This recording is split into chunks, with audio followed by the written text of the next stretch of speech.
Okay, so let me also share the screen.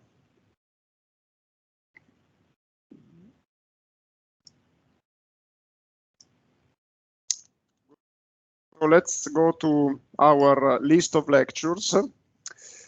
This is the web page of our course. We are now at beach hydrodynamics and morphodynamics, and last Friday in particular, we started an exercise which I would like to complete today. So I will start with the exercise now, and then I will move to the next topic, which will be saltwater intrusion. So I'm skipping for now sea wave monitoring. And in case I have time today, I may say also something about sea wave monitoring.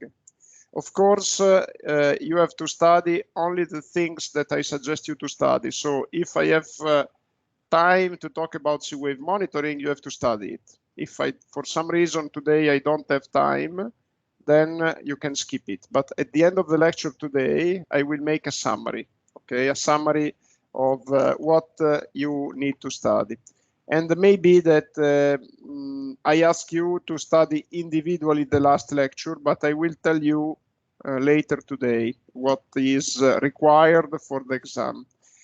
Keep in mind that sea wave monitoring and nature-based solutions are very descriptive lectures. So even if you have to, in a way, finish independently, autonomously, it's not a big deal. But let me start with the exercise now. And the exercise, you may remember, is given here. And there is a PDF file, which we already read last time, which tells us that we are required to apply the CERC formula to study the evolution of a coastline. The CERC formula is something that we discussed during the last lecture. So we know the theory. Actually, the theory reduces at the end of the story for this exercise to one relationship. And also we have the data file here, which we already learned how to upload into R, the software which I suggested you to use for this exercise. Now, we installed R last time on our personal computers. I hope that you had the opportunity to do that. If you installed it, I suggest that we now start R together and move forward with the exercise, starting from where we ended last time. If for some reason you don't have the opportunity to work on R, you can anyway follow me on the screen. I suggest you to pay attention because, of course, you may get back from the video what we do, what I'm doing, but I suggest you to pay attention because this is also an opportunity to ask questions if something is not clear to you. So what I'm now doing is starting R. So I click on the Windows icon and then I go down in the list of my programs and I get R here. It's a program group and I start RX64. Now, I didn't save what I did last time on purpose, so we are now repeating very quickly what last time I did in order to upload the data, okay? And now let me just increase the font size. Okay. Let's put 18, I think, maybe too large, but it's much better. Now I clear the screen by pressing Ctrl+L. Very good. And now what I need to do is to go back to the web page and take the data file and the example of the R file which I am using. So let me just take the data file first. 1 second. Sorry, I am jumping back and forth. So let me just go here. Okay, good. this is our page, and here we have the data file, the geometry of the shoreline. So let me click with the right and save the file here, save destination with name, or save as you may have in English. And let me save it on the desktop. I am already over the desktop, so let's save it. And then there is the wave forcing. Let me again go over the link, click with the right, save as, and let me save it in the desktop. Very good. Now, here there is the example of the R file which I am opening, and here it's open on the web. Just give me 1 second, because now I saved the data file on the desktop, and it is not really the best thing to do, because when you create files, you know, it's better to classify them into directories rather than leaving them on the desktop, because otherwise you don't get really oriented. So give me just 1 second, and I just would like to make a comment on R. Don't follow me. I just want to make a comment in order to understand in which directory I'm working. Then I'll explain to you what I'm doing.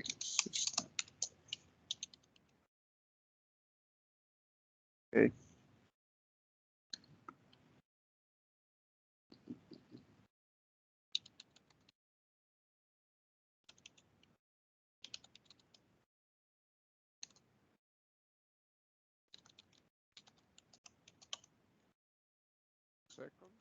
I'm looking at my desktop. Very good. In order to make sure that we have, okay, perfect. Just 1 second now. Okay, perfect. Now, I open the file manager of Windows, which is the one that you can see now on the screen. And there are the 2 files, which are cost, which I just saved, cost and wave forcing. These are the 2 data files that I have to upload into R. These files I am moving from the desktop for the reasons that I said, and I bring them into documents. So documents, it's there, here. Now, if I click on documents, you see that I have these 2 files, cost and wave forcing. By the way, in documents, you have also 2 hidden files, which you can see on my file manager, R data and R history. These hidden files are those containing the data that you save and the history of R.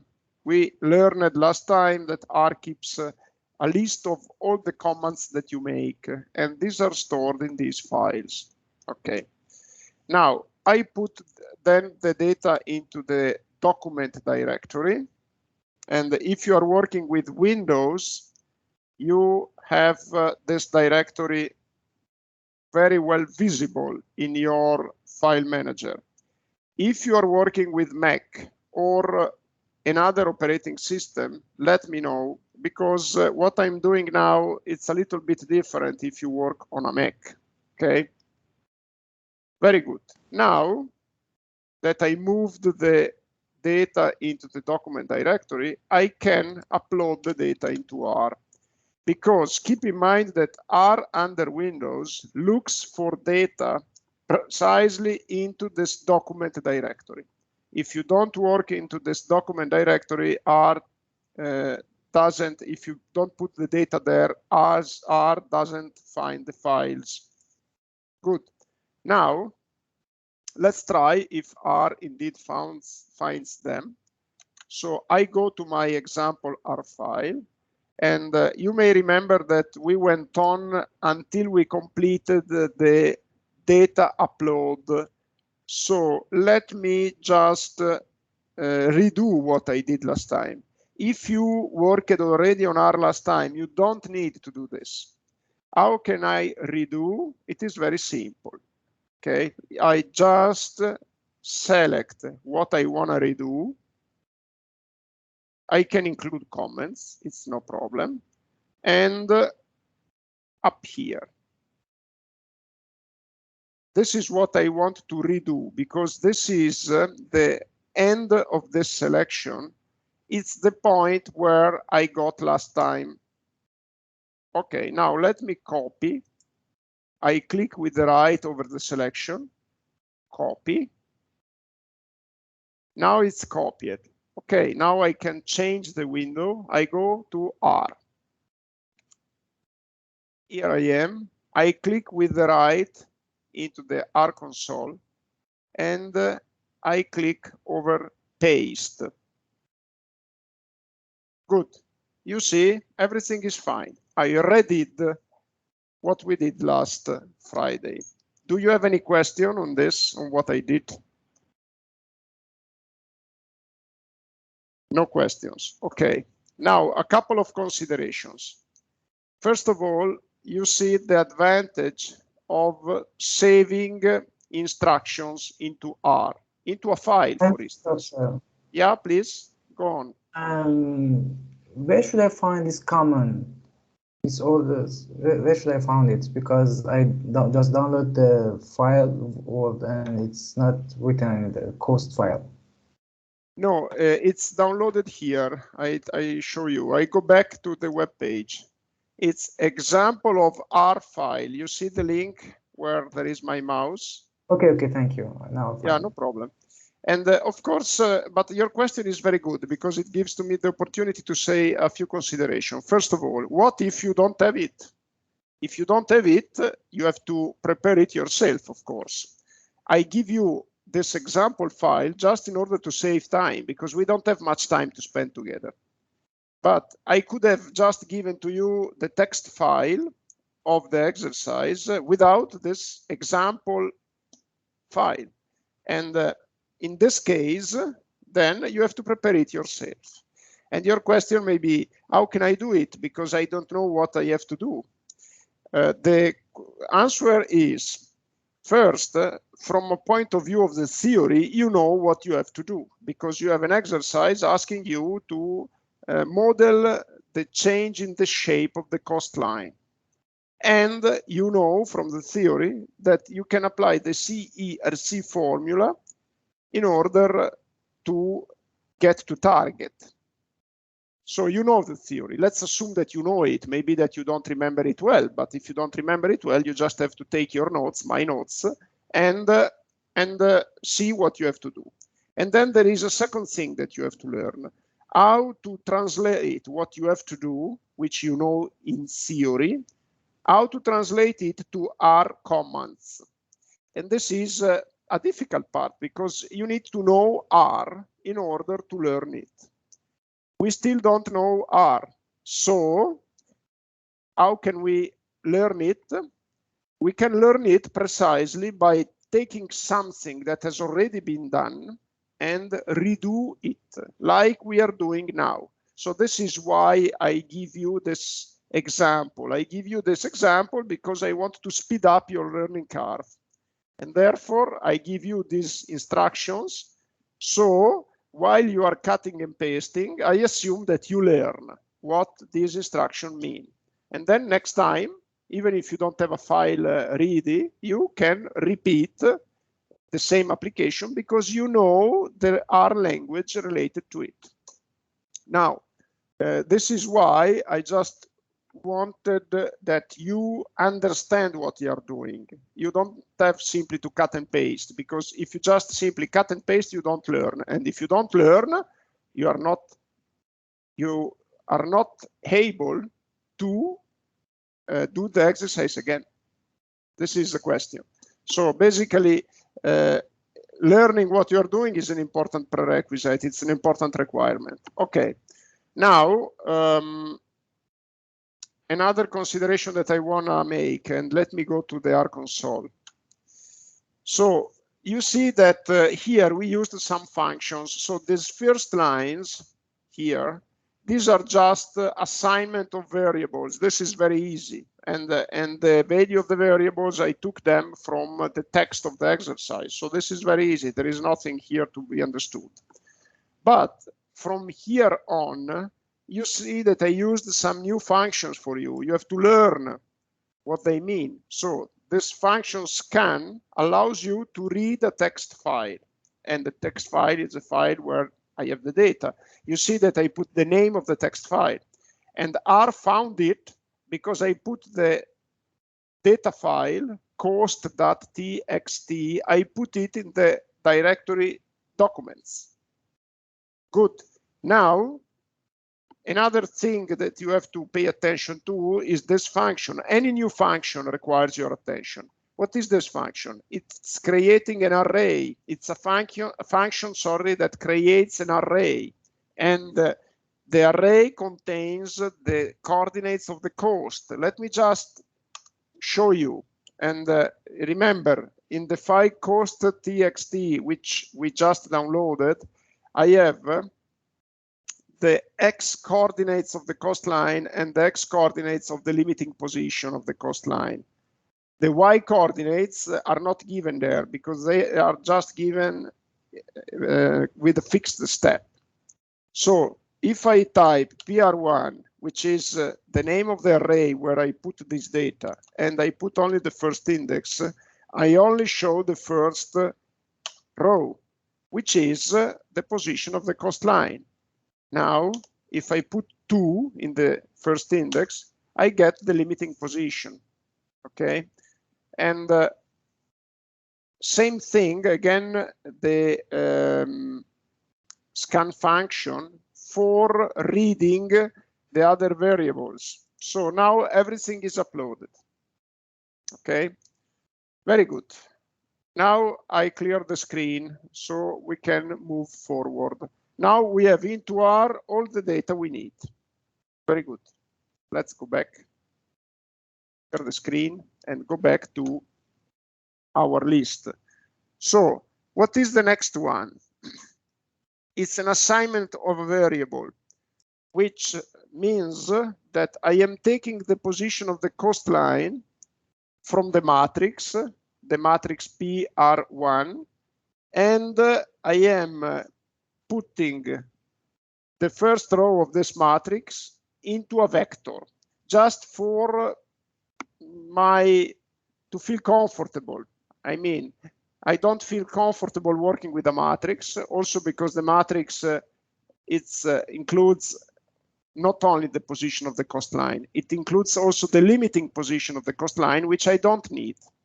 So I prefer just to leave the matrix and put the position of the cost line into a vector. And this is what is done here. Now, let me copy it. I go back to the R console and I paste. Okay, very good. Now, if I write XLC, I have the position of the cost line. Okay, now there is now a second assignment, which is the limiting position is located in another vector. That's fine. Given that I am not using it here, let me just skip it. I mean, I'm not using this information here because I assume that I don't have any limiting position in order to simplify the exercise, so I can skip it. The next instruction is a comment, and you see the comment is commented, and you see there is the explanation. This is a test instruction, allows user to upload a straight cost line with a slope of 45 degrees, if you want, okay? But given that it's commented, let's skip it. This may be useful if you want to play with this exercise. So if you want to play with it, and then it's useful that you may make changes. And this is something that I suggest to you. If you really want to learn how this code works, how this program works, you need to play with it. Very good. Now, let's go forward. And what are these instructions? Remember, I uploaded a matrix PR2 up there. Let me select where I uploaded the matrix with the wave forcing, and the wave forcing contains a lot of information. There is the depth of the sea bottom, there is the wave direction, there is the position, I think, of the breaker line. There is a list of the information contained in the file wave forcing given in the PDF file of the exercise. There is a lot of things there. So this is why PR2, the result of reading this wave forcing, was put into a matrix where each row contains a separate piece of information. There will be a row for the wave height, a row for the wave direction, a row for the sea depth, etc. And again, for my ease and for my feeling better comfortable, I prefer to take these things and put them into vectors. Okay, just in order to remember well what each variable means. So let me just select all of these instructions, which all of them do nothing more than extracting a row from the matrix of the data and putting each row into a separate vector. So let me just copy it. And let me go now to R and paste it. Everything has been done. So now if I press DLF, I have a list of data. And what is DLF? Look at the comments here in red. DLF is position of the breaker line. HB is the wave height at the breaker line. LF is the wavelength at the breaker line. dB is the sea bottom depth at the breaker line. And alpha is the wave angle. Now, everything is located into a vector. Very good. Pay attention to alpha. Alpha is the wave angle. Look there, I am reading there, with respect to the y-axis. Positive when waves are oriented towards increasing y's. Look, when you get a data file related to waves, understanding the wave angle is a key, because different institutions, different monitoring institutions may adopt different conventions. So basically, the file which I downloaded here to make this exercise, which is a real file, I downloaded it from a real website. And a real means that from an institution in the US monitoring waves.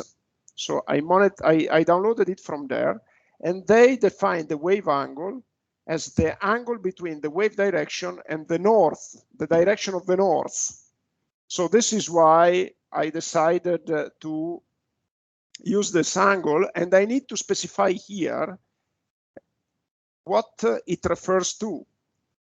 And this is not the same convention I used when I explained the theory to you, because I used as wave angle the acute angle, as you may remember, from the wave direction and the coastline. Let me show you a sketch in order to better clarify what I mean.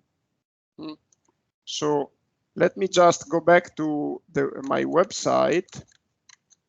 And in my website, just 1 second, I am opening another window, so I don't have to close the data file.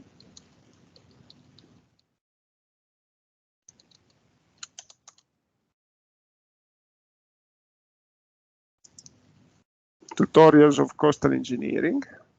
1 second. Okay.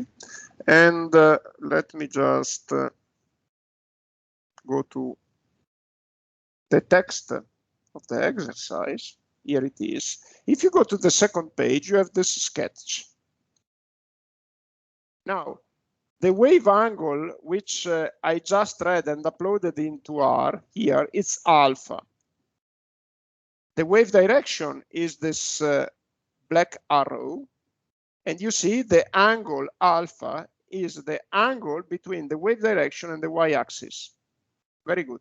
So when you get alpha equal to pi, 180 degrees, you have the waves running along the y direction, positive direction of y.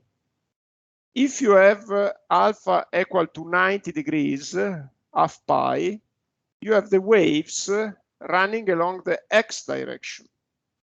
But the angle which we defined in our notes, so the angle that I have to use in the CERC formula, it's alpha 2, which is in blue here. So this means that we will have to convert the angle alpha into the angle alpha 2, which is of course straightforward from a conceptual point of view, but it's not easy from an operational point of view, because when we make mistake, you know, engineers make mistake, of course. And when we make mistakes, usually, we don't make mistakes in the complex, or it's less likely that we make mistakes in the complex task. It's more likely that we make mistakes in the simpler task. And you will see that computing this angle alpha 2, it requires some thinking. I hope that this sketch may help you, and it's available to you, so you can keep it in front of you if you wish. Okay, very good. Now let's go back to our text of the exercise. Here we are. Okay, so now let's move forward. We have the x coordinates of the coastline. Let's build the y coordinates. And the y coordinates are very simple, because the delta y is constant, we uploaded it, it's here. The y was taken by the file wave forcing, and it's precisely equal to 150 meters. So y, the list of the y's, the coordinate y, will be 0, 150, 300, 450, 600, 750, 900, etc. Let's build it into R. And here is the instruction. And look, there are two functions here which you don't know. Cum sum, you can understand what it means, cumulative sum, and rep, which is repetition. Now, let me show you in R how they work. Very simple. Let me go to R and let me clear the screen. Okay. So let's write repeat rep REP 110. Okay. You get 10 values of 1, a vector with 10 values of 1. Very good. And let me take it back with the arrow up from my keyboard. I am now pressing arrow up. Good. And let's now add sum. I need to put the parentheses. Guess what we will get? Cumulative sum of the vector repetition of 10 values of 1. Okay, so let's now copy from the list of the instructions. Let me copy this instruction here.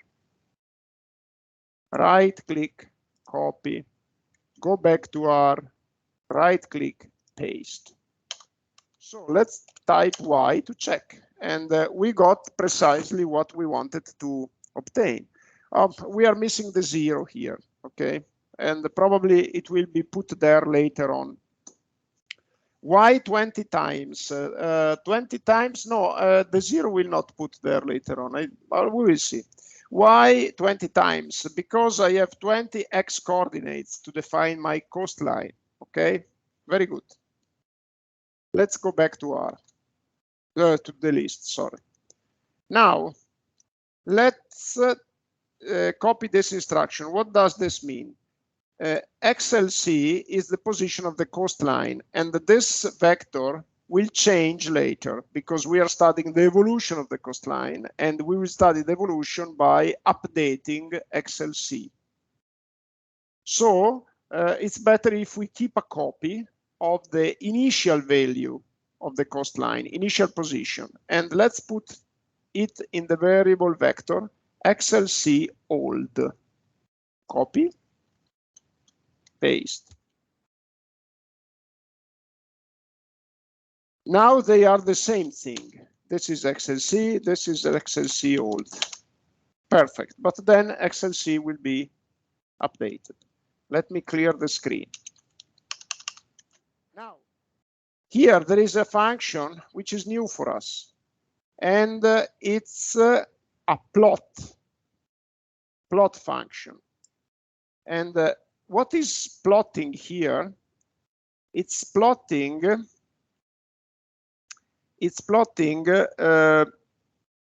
XLC old. So it's plotting the coastline has X direction, first argument. The second argument is the Y coordinate. Let's take precisely Y. And we give a type to the plot of L. L is line with these limits of the axis. Okay, very good.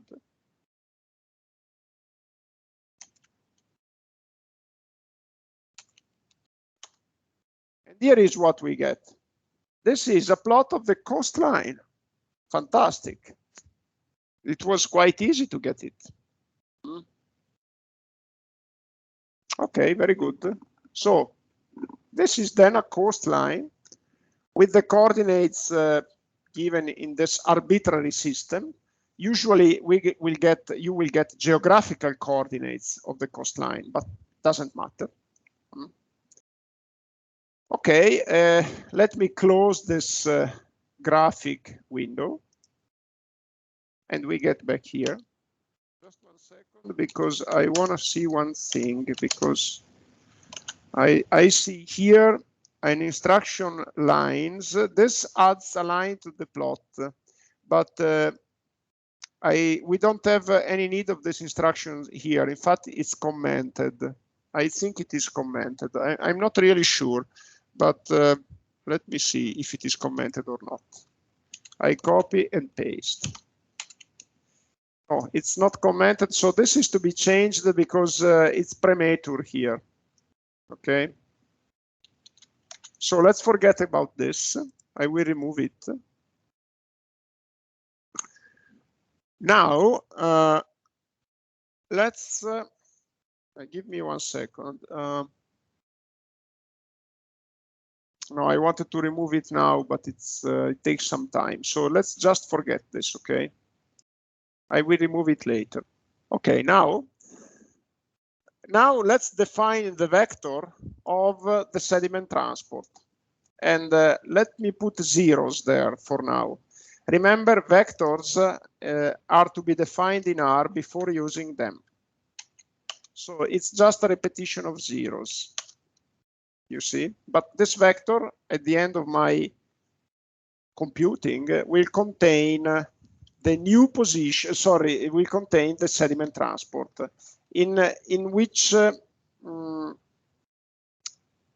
sediment transport in 20 values, because the sediment transport, as you may remember, refers to a discrete step delta x of the beach.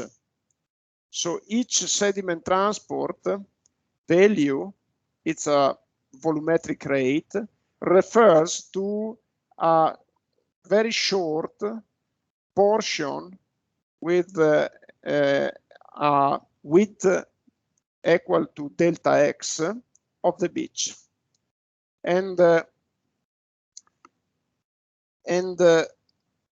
this is because we need to split the beach in elementary pieces, okay?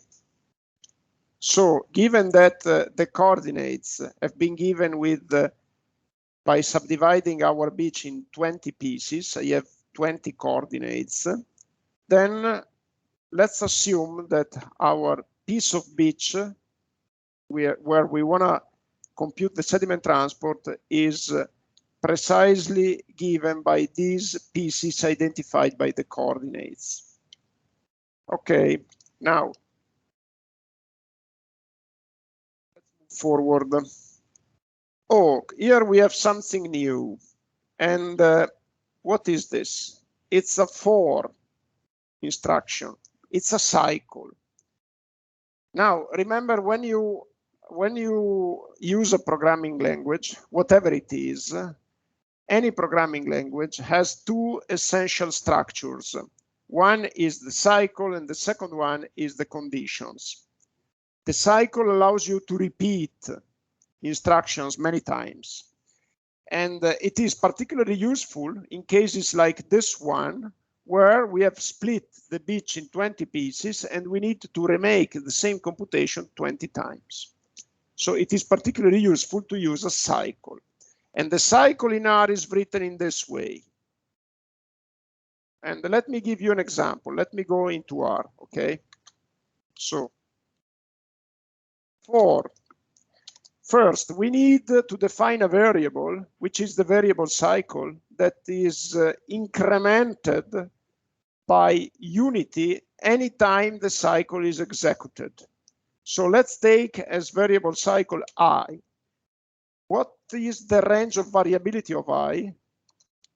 It varies from 1 to 10. So this cycle will be executed 10 times. The first time I will be equal to 1. The second time I will be equal to 2, etc. Okay, very good. Now let's click return. You see, there is a plus there because R is asking you, what do you want me to repeat 10 times by changing any time the value of I? Now, let's tell R to print on the screen the I value. Okay, this is very easy. I have to use to print on the screen an instruction called cat. Now let's open the parentheses because it's a function. So print I, and let's put a new line at the end of the printing. And in order to put the new line, I have to write fill equal T. T stands for true. This is the result of the cycle. So I get printed on the screen the cycle variable 10 times. And let me do it again. With the arrow up, I got back the instruction for, and let's remove the fill option. I got the printing without new lines. Okay, perfect. So let me now go back to my code and see what this for cycle is doing. I now know how to write a for cycle. Let's see what is it doing. So first of all, you see that I have to repeat it 19 times, and the cycle variable is J. Okay, and you see after the for instruction there is a curly bracket. What is the meaning of the curly bracket? The curly bracket is to be used when you have more than one instruction to be executed, and then the list of instructions need to be included between curly brackets. In this case, I have only one instruction, so the curly bracket is pleonastic. It's not necessary, but I wanted to put it there in order to give you an idea, okay? And what is the instruction? What is the instruction doing? The instruction is taking the coordinates of the beach from the first one to the last one, and is computing the average 2 by 2. You see, in the first round of the cycle, J is equal to 1. So it means that XLC1 is substituted by the average of XLC1 and XLC2. So it's a moving average. Any element of the vector position of the coast is substituted by the average of two subsequent elements. Why I am doing this? To smooth the coastline. Okay, let me just copy it and execute it. Okay, paste. Very good. Now, XLC should be a smoothed coastline. Is it true? Let's look on a plot. If I indeed smoothed it. Let me get back the plot of the coastline. I am going back. Here is the plot. Here it is. Now, let me, just 1 second.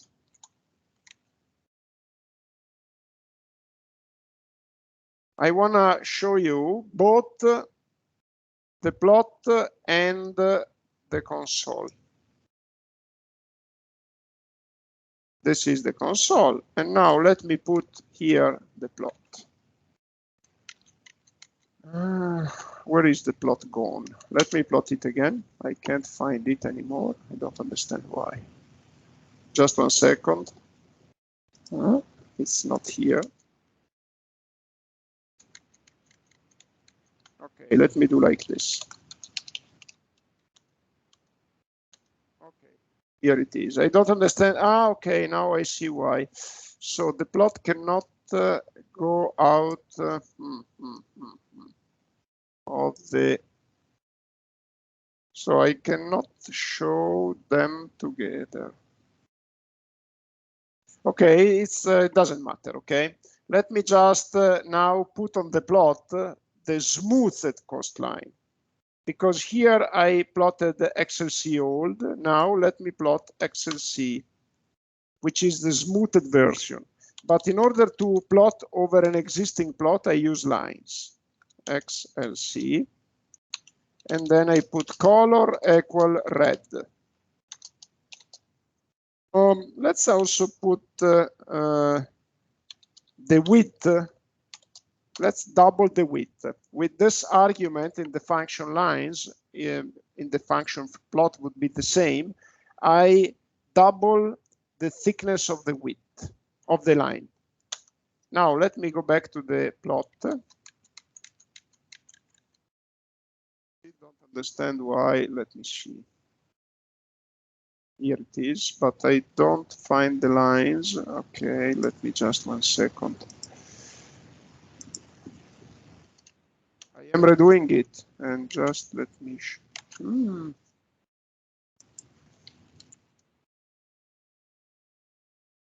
Window. I don't understand why I can't see the lines. So let me just do one thing.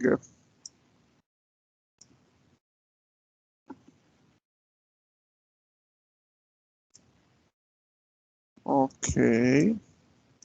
Now I got the result that I wanted to reach beforehand, which is showing both the console and the graphic window. Now let me just try. Don't understand why.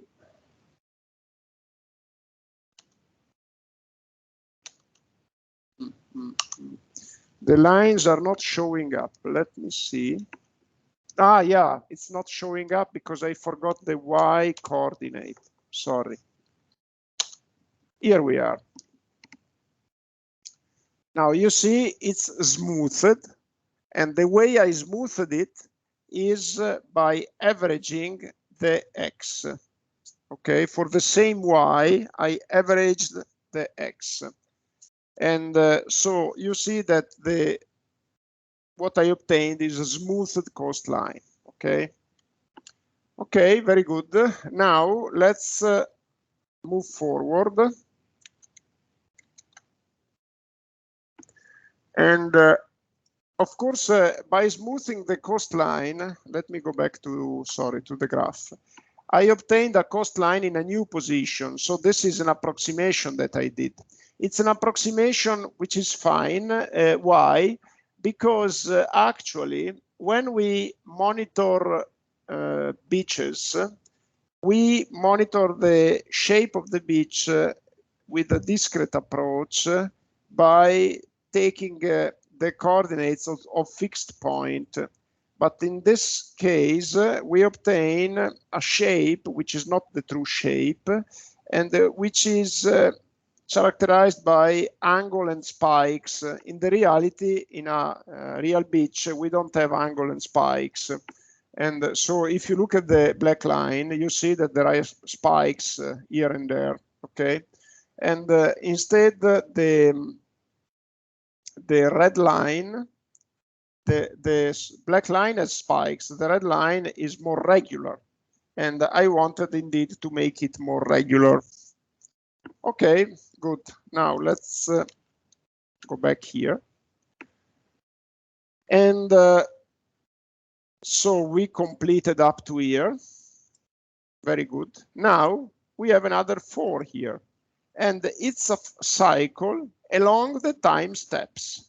Because remember, if you read the text of the text of exercise, we have to perform a simulation that lasts 1,000 time steps. And then at each time step, we have to compute the sediment transport in each piece of the beach. So I need 2 cycles, the second nested into the first. The first cycle is a long time, and the second cycle is a long space. Okay, so the first instruction that I find in this 4 cycle is another 4. It's the 4 along the shoreline. Very good. Now there is another curly bracket, and here there is an auxiliary variable which is created, which is the difference between the coordinates of 3 subsequent points over the coastline. So what you see indeed is that this auxiliary variable is equal to XLC at the spatial step II plus 1. II is the second cycle variable. So it's a spatial step. So I take the difference between the x coordinates at the spatial step II plus 1 minus the x coordinate of the coastline at the spatial step II minus 1. Why I am doing this? Why I am working over a 2 delta x spatial step instead of just 1 delta x? Because I am now computing the wave angle. And in order to compute the wave angle with respect to the coastline, which is what I need to refer to average shape of the coastline. It's true that I already smoothed the coastline, but usually when you compute a wave angle with respect to a discrete shape of the coastline, you have to refer to a large portion of the coastline, because otherwise the wave angle is continuously changing, which is something that is not realistic, because in reality, what you have is a shape of the coastline that is very regular. So this is why computing the wave angle, I want to refer to twice delta x, not just delta x. Okay. And what I am doing in the next instructions is precisely to compute the wave angle. Now, I will read you the instructions, and then I will go back to the sketch because I think it is useful. What I have to compute is the acute angle between the wave direction and the coastline. I will call it alpha 2. Okay. So first of all, I compute this difference between the x coordinates of two subsequent delta x. And then I am computing precisely alpha 2. How? Look at here. I take alpha 2 as angle alpha. What is angle alpha? Is the angle, remember, we defined it before, between the wave direction and the y direction. Okay, I have to subtract this angle, the angle between the y direction and the coastline. I will repeat later what I'm saying. And this angle is the inverse tangent of the delta x divided delta y. Okay, now let me go to the sketch. And the sketch is here. Perfect. Just 1 second. I want you to see both the sketch and the formula. So in order to you to see both, let me see.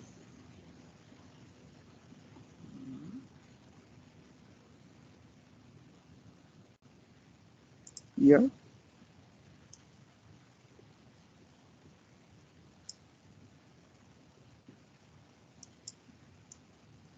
This is the formula, and this is the sketch. Okay, the formula is here.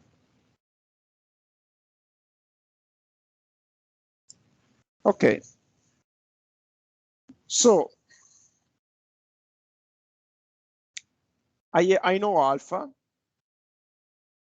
I have to compute alpha 2. So alpha 2 is equal to alpha minus alpha 1. Good. So now I have to compute alpha 1. Alpha 1, look at the sketch. I can see it here, but I can also see it here. Good. So remember trigonometric functions. If I know the x and the y, which I know because the y is given is 150 meters, the x, I computed it by taking the difference of the x coordinates between 3 subsequent points.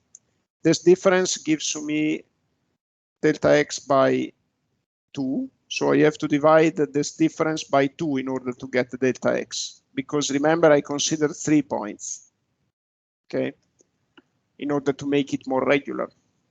So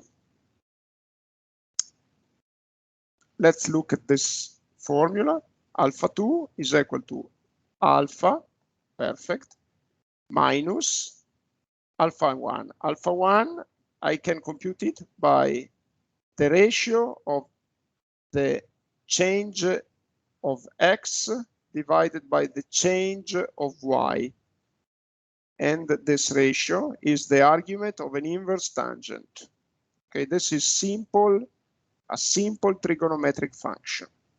Remember that in a triangle, in a rectangle triangle, each side is given by, for instance, the y is given by the x times the tangent of the opposite angle. So here we can say that the x is equal to the y by the tangent of alpha 1. So by this simple reasoning, you understand how this formula is computed. Very good. Now, what is the next one? It's computation of average wave height. Again, the wave height is referred to only one delta x, but it is not meaningful that you get, I mean, if delta x is small, you cannot change the wave height too much from one to another. So a possible solution is to take the average along 3 points. And you see here, we get the sum of the first wave height, the sum of the second, the sum of the third, divided by 3. I am computing the average along 3 points of the wave height. Very good. Now, this is a comment. Let's forget it. Okay, this is, sorry. This is a comment. Now we are ready to compute EB. What is EB? Let me go here. And let me go to beach hydrodynamics and morphodynamics. Let me go down. And this is EB. 1/8 rho g hb squared. Precisely what you see here. Very good. Now let me compute ABW. What is ABW? Let me go here. ABW is equal to EB times the group velocity, and the group velocity is given by this. Very good. Precisely what you see here.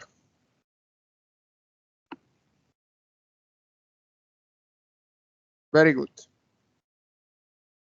Now we can compute, we can apply, we have all the elements to compute, to apply the CERC formula, which is this one. Actually here, it's already multiplied by K, but the formula is this one here, followed by here, this one. And it's precisely what you see here, or let's see, it is what you see. Oh, sorry, 1 second. The composition of these two formulas is what you see here.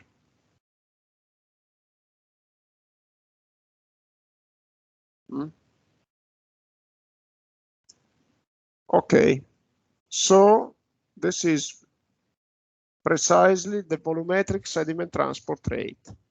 And then we can close the fourth cycle. So we have got for each piece of beach and at the first time step, for each piece of beach, we have computed the volumetric sediment transport. But let's compute it, because actually we still didn't compute it into R. For now, we understood what's written in the list of instructions in the program, but we still have to apply it to R. So let me make a selection, okay, of what we want to repeat. I am selecting up to here. Here, remember, there is this curly bracket in the last line that I selected, which closes the second fourth cycle. I am still into the first cycle. So I am still into the time cycle. I closed the spatial cycle. Let me just copy this and go to R. Let me clear the screen and let me paste it. Very good. Everything went fine.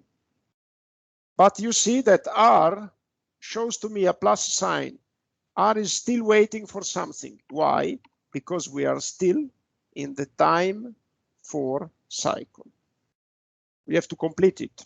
Because actually what we did so far, I already mentioned to you, but I want to repeat, is to complete the first time step. And after the completion of the first time step, I have now the sediment transport in each piece of the beach. Now, in order to really complete the first time step, I have to compute the change in the position of the coastline. Okay, and the change in the position is a delta x, a change in the x coordinate. Okay, good. Let me go back. This is the last effort that I ask you, because then it's just a matter of repeating it. Okay, very good.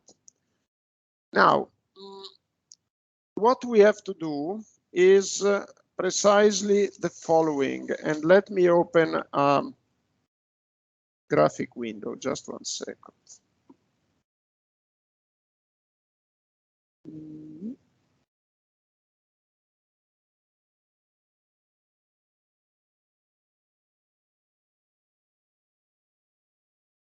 Okay.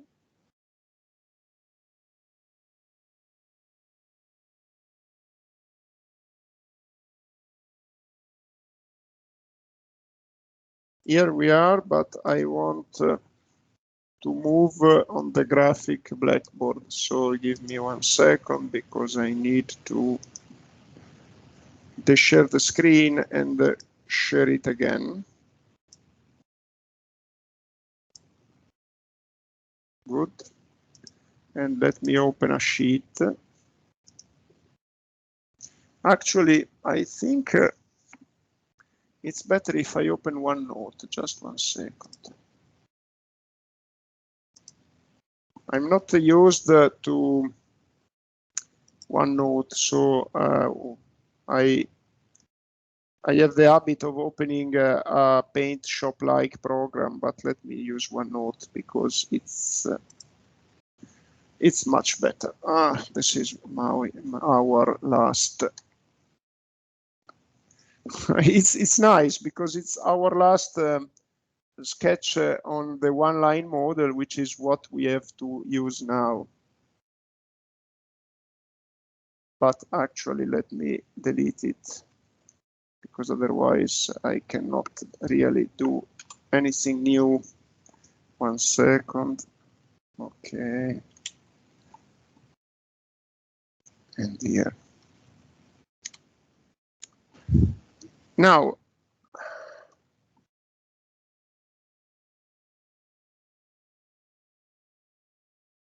we have this coastline. And for simplicity, let's work only on 3 points. Okay, and here what I have is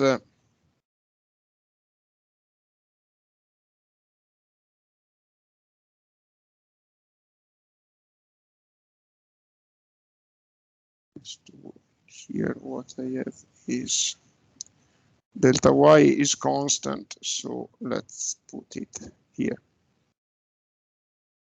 Okay, good. So basically, what I have a wave that is entering here with some direction. Okay, and I computed the angle between the mean.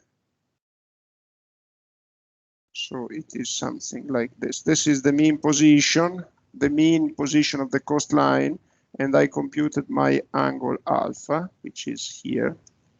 It is, I called it alpha 2 in this exercise. And the result is that I computed the volumetric sediment transport, which is, I can write here, QL1 and QL2, okay? In this case, the wave is coming from the right to the left. And what happens here? It happens that indeed I have this sediment transport, which is directed this way. And QL2 is entering into the first step of the beach. Okay, this is 1, this is 2. So QL2 is entering into the first step, and the QL1 is exiting from the first step of the beach to the left. Okay, so what if I take the difference QL1 minus QL2? Okay, so this difference, if is greater than 0, what happens? It means that QL1 is greater than QL2. And therefore, in the first step of the beach, I have something that goes out that is greater than something that comes in. So I have erosion. Erosion in one. Good.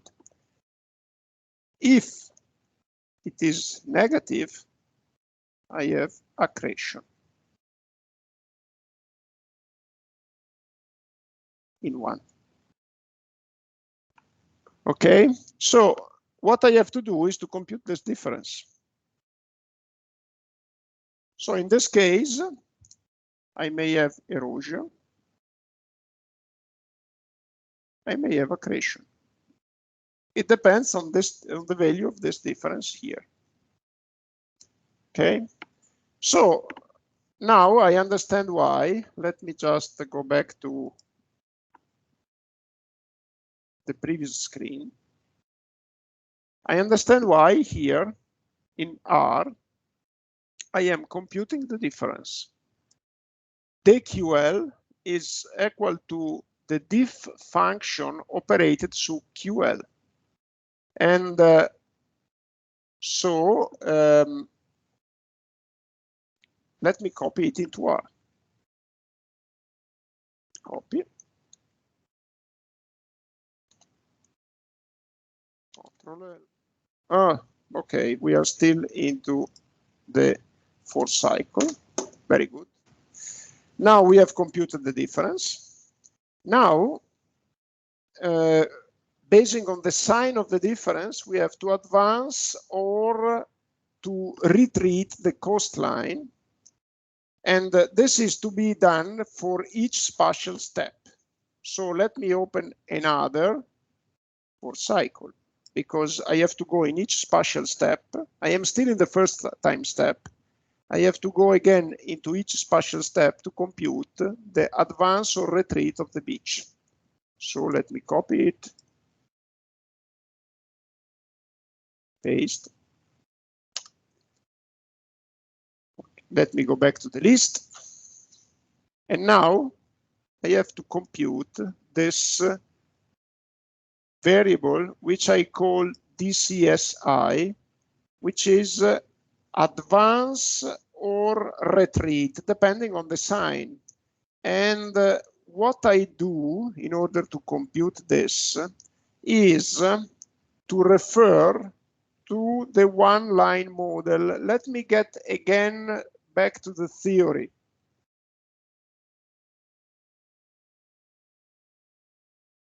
One second here. This is the theory.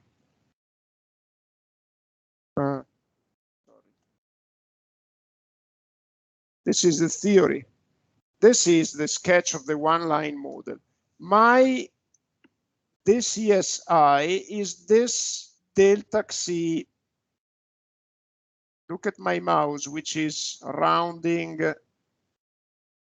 in around this delta xi. Perfect. Let me just do one thing in order to be clearer.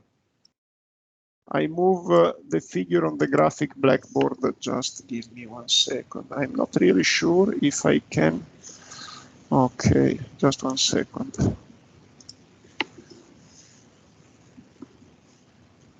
Because I need to share the graphic blackboard with you again.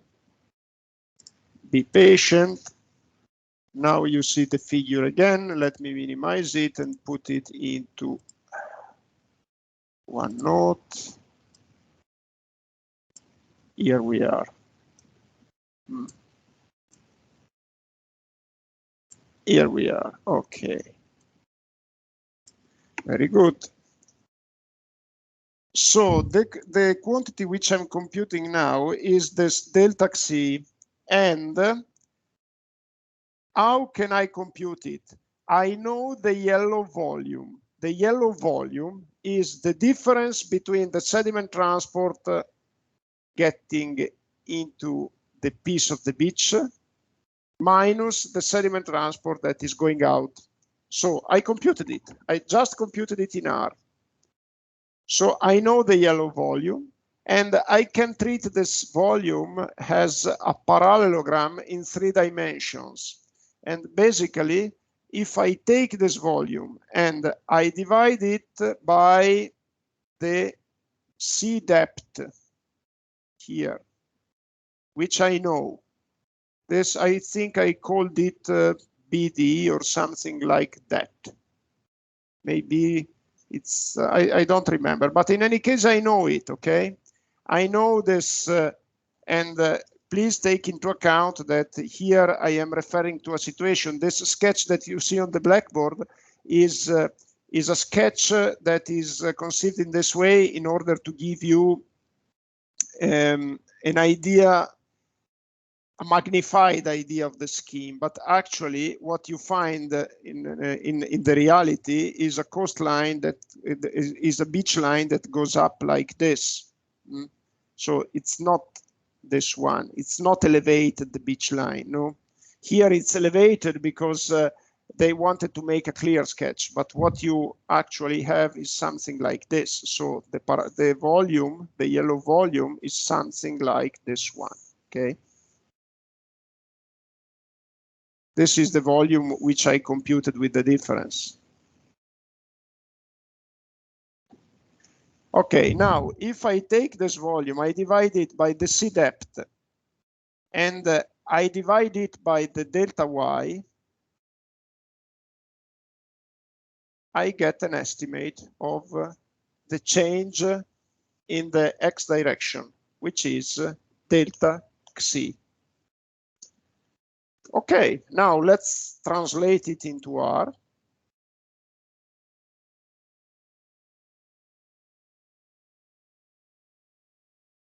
And let me get back to the, 1 second.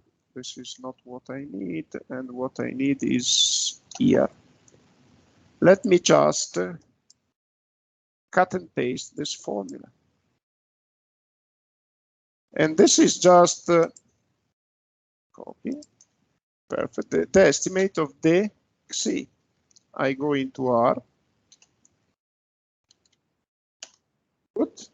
I go back to the list because there are other instructions that I have to, but I am very close to the end of the story. Here, the last instruction is just an update of XLC, which is the x coordinate of the coastline. And you see XLC new is equal to the previous XLC plus the CSI. Very good. Now let me copy it. Finished. So what did we get? Let me show you with a plot what we got, okay? So let me go back to the list because here I have this instruction. Copy.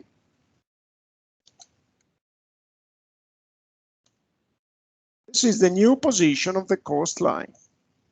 And let me just increase the thickness, okay? This is the new position. So there is some erosion. You have to compare it with the red line, okay? There is some erosion at the beginning, and then some deposition, again some erosion, and again some accretion, and then erosion again. And you cannot compute the CSI for the first 2 steps because for the first step, because we don't know the sediment transport entering into the beach from the right. And in the last one, same thing. And the second step, we cannot compute it because if you remember, we used 3 points to make the calculation. And in order to get 3 points, at the end, we are missing 1 coordinate. This is something that if you want to fully understand, you have to just repeat the exercise on your own and you will get it. Perfect. Now, keep in mind that, you know, this computation was prepared by me. And in some cases, you may get some instability because this is an approximate model. It's a model that assumes that the shape of the beach is unchanged. It's the assumption of the one-line model. So it may give rise to instability indeed. And therefore, sometimes you need to correct it and or maybe to decrease the time step. It's a verification that you have to do. In order to conclude this, I just want to show you one thing. Let's suppose that we start from scratch and want to repeat it, okay? So let me go back to the list of the commands and let me make select all, copy. It should work. Let's try. Paste. Very good. So just 1 second. Here it is. It is. We got back the same graph basically. It is a little bit different because I think in my one-by-one computation there was something that I missed. Or maybe, and also keep in mind that here the limiting position is the red line, which we didn't use, and I'm not plotting the smoothed cost line here. And so I think this is the difference actually, that I didn't plot the smoothed cost line. Okay, so this is basically shows you that once that you have the code, once that you have the program, everything can be easily repeated. Now, let me just show you one thing. When I say you should play with it, let's try to play with it and see what happens. For instance, if I go forward with the simulation, I don't remember how it's called the number of time step. N delta t, yes, N delta t, I go back to R, N delta t is 1000. N delta t, 1000. That's right, N delta t equal 2000. And let's see whether something changes. I would say yes, okay? And in order to, so let's repeat it again. And now we need to select, not everything. Let me just select from here, because if I select everything, I overwrite N delta t again with 1000. And let me select from there. Copy. And just to show you again, I selected from XLC, from the definition of XLC. Now let me go back to R. And let me paste it. And let's see what happens. So you start seeing some instability. You see the blue line is not really, it's not really a reasonable shape. We should smooth it. You see that basically what we see is the same that we saw before. There is an initial erosion and then accretion, and then there is some erosion, some accretion, and then again some erosion. But again, the new shape is not really meaningful. Again, we should smooth it, okay? And I think actually here there is already some smoothing because I forgot to comment on this. Let's look at this one. Oops, sorry. This lines that I plotted here, it's not really plotting XLC. It's plotting a smooth of XLC through this function, which is called lowes. And just if you are interested, just look at the help of R to understand how it works. But to give you a demonstration, I can show you one thing. So this is the instruction which I plotted. If you change this parameter here, let's put it equal to, 0.8, you change the intensity of smoothing. Let's see what happens. You see that the new blue line is a straight line because of the smoothing. It is too much actually. So let's try to put 0.5. You see another shape which is more reasonable. And of course, this smoothing, it's not physically based. It's an adjustment, an empirical adjustment that you make. Why we make it? Because again, the shape of the coastline is not really meaningful from a physical point of view. Let's see. If I decrease the intensity of smoothing, you see this is the result of XLC. It's up and downs. So the smoothing is something that it's an empirical adjustment, which on the other hand doesn't preserve the conservation of mass. And therefore it is something that you should use with some care, because it's an empirical adjustment, it's not physically based, and given that it's not physically based, it doesn't preserve the mass. I would like to stop here with the exercise. And in my view, this exercise provides to you perception of the theory, which is much deeper. I mean, if you study the theory of the CRC formula, yes, it is a little bit cumbersome, but it's not so complex. And when you get into the application of it, I think on the one hand, you get a benefit because you remember the theory much better. On the other hand, you really understand that we are talking about phenomena that are very complicated, very complex. And to translate the theory into engineering, you need a lot of sensitivity, a lot of experience, a lot of, good sense, we say in Italy. So it means that you have to elaborate if the results are meaningful, if the results are, from a technical point of view, if they correspond to your intuition. And this is an exercise that you should try to make whenever you have an opportunity, because it's what really makes the difference from an excellent engineer and an engineer. The excellent engineer is able to elaborate an intuition, to predict what the result will be about, and use this prediction to check if the results are reliable, if the results are in a way technically valid.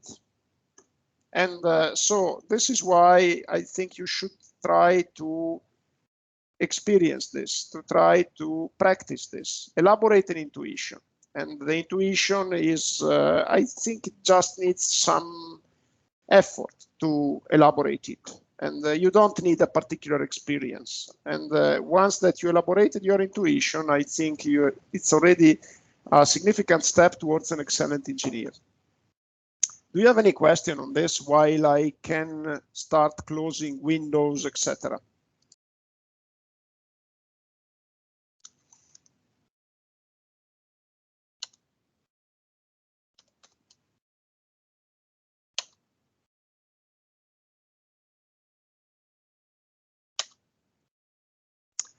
Okay, so my suggestion is, given that I already lectured, it's already 3:45, is to make the break now. And so I get some time to close all of my windows, and we see each other at 4 to talk about saltwater intrusion. Thank you, Professor. Okay, see you later.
Here I am, students.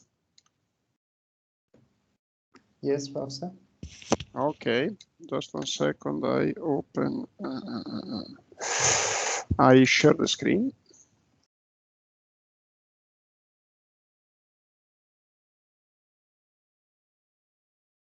Good. Okay, let's go with the next one.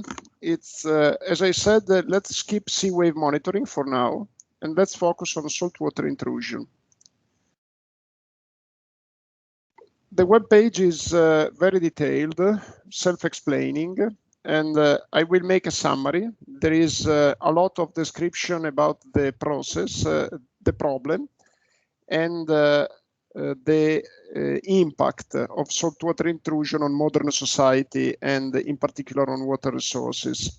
Saltwater intrusion is indeed a very significant problem. Let me download at the end of the lecture. There is a PowerPoint, if I will remember. Yes, and let me open it. Okay. Because I think it's better if instead of showing you the lecture, I show you the PowerPoint. Just 1 second. I need to, here it is. Okay. No, just 1 second because, okay.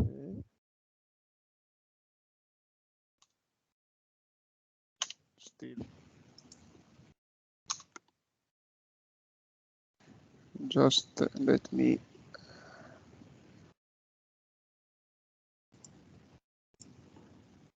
me just change the screen because this is not okay. Here it is. Good. Okay, finally I got it. Okay, let me just go back a little bit to the web page for a second. Okay. So let me give an introduction first, and the introduction is an explanation of why the problem is important. And let me move to the next one. The problem is important because saltwater intrusion is the flow of seawater into the land. So it's seawater that infiltrates through the sea bottom towards the land. And the problem is that once that it gets into the land, it can interfere with the freshwater aquifers. And this is the real problem, because into freshwater aquifers, we get drinking water. From there, we get drinking water. So, of course, if the fresh water and the wells from which we get the drinking water get salted, of course, we cannot drink it anymore. And also it's a problem for the ecosystems because vegetation also takes water from the fresh water into the soil. And therefore, of course, if the salt gets in touch with the roots of the vegetation disappears or at least changes. And the same for living organisms in general. If you have, for instance, marshes in the land from where wildlife lives, if the marshes get salted, the vegetation around them changes, and also the wildlife suffers from it. And there are changes in the ecosystems. And this is something that it's particularly concerning because we know that in coastal areas, many people live, and the societal assets in coastal areas is particularly developed. And therefore, of course, if you change the environmental conditions there, if you change the amount of water resources that are available, if you change also the status of the ecosystems, there is an impact on society. There is an impact on commercial activities. There is an impact on tourism and therefore related commercial activities. There is a general impact on the organization of society, which requires then an adaptation. If there is an intrusion of salt water, society needs an adaptation. And, this adaptation is not, in many cases, not easy. It's not an immediate process. It requires some time. So, of course, we are concerned by saltwater intrusion, and this originates the need to study it, to study how it takes place. We can understand something very basic about saltwater intrusion, like, for instance, if the coast is rocky, if the coast has a limited permeability, the problem is less relevant. On the other hand, if the coast is permeable, if it is made by loose soil, indeed there is permeability. And therefore, the problem is more pronounced when you have beaches rather than a cliff coast. On the other hand, there is to say that where there is permeability, there are aquifers. Where there is an impermeable sea bottom, rocky coasts, you don't have aquifers, because the aquifers can reside, they are into permeable soil. So very often we have the condition where saltwater can take place when it is where it is more dangerous. When there are aquifers, saltwater intrusion is dangerous. When there are aquifers, saltwater intrusion may happen. Of course, this is not, it's a rule of thumb. It's not valid everywhere. But actually, you can understand that where there are beaches, where there are permeable soils, there is a lot of fresh water, there are a lot of aquifers, and therefore there is the risk of saltwater intrusion. And if you want an excellent example, the excellent example is precisely the coast of the Adriatic Sea here in the Emilia-Romagna region. It's a coast that has been formed by alluvial deposition. It's the coast that is made by the sand, which has been transported by the Po River, and therefore the soil is highly permeable. There is a lot of groundwater. We use groundwater a lot there, and in the whole region we use a lot groundwater because we have plenty of groundwater, but we are very concerned by saltwater intrusion. So we need to understand how this process works, as I said, and we have to go beyond what is a very elementary intuition. So, of course, where there is permeability, there is the risk, and then when there is permeability, we need to understand how this process evolves. And let me start with a very basic concept. And the basic concept is let me open 1 second. I open a OneNote window on the graphic blackboard, because I think using the graphical blackboard may be useful. Just 1 second. In order to explain the concept. It is very simple, actually, but when we go to calculation, we have to understand some basics, which are indeed relevant. And let me see 1 second, because it's still uploading, and then let me just share it.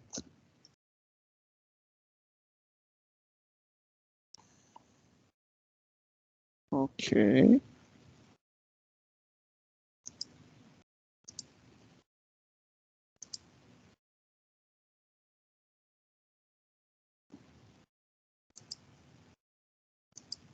One second. Okay, let me just see if, but this is not really, 1 second, because this is not what I wanted.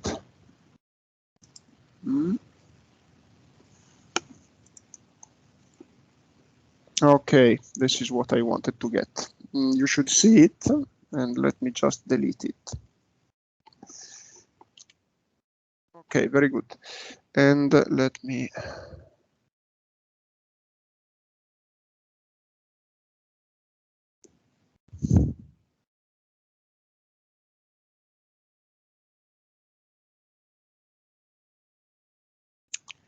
I still have to. Oh, sorry. 1 second.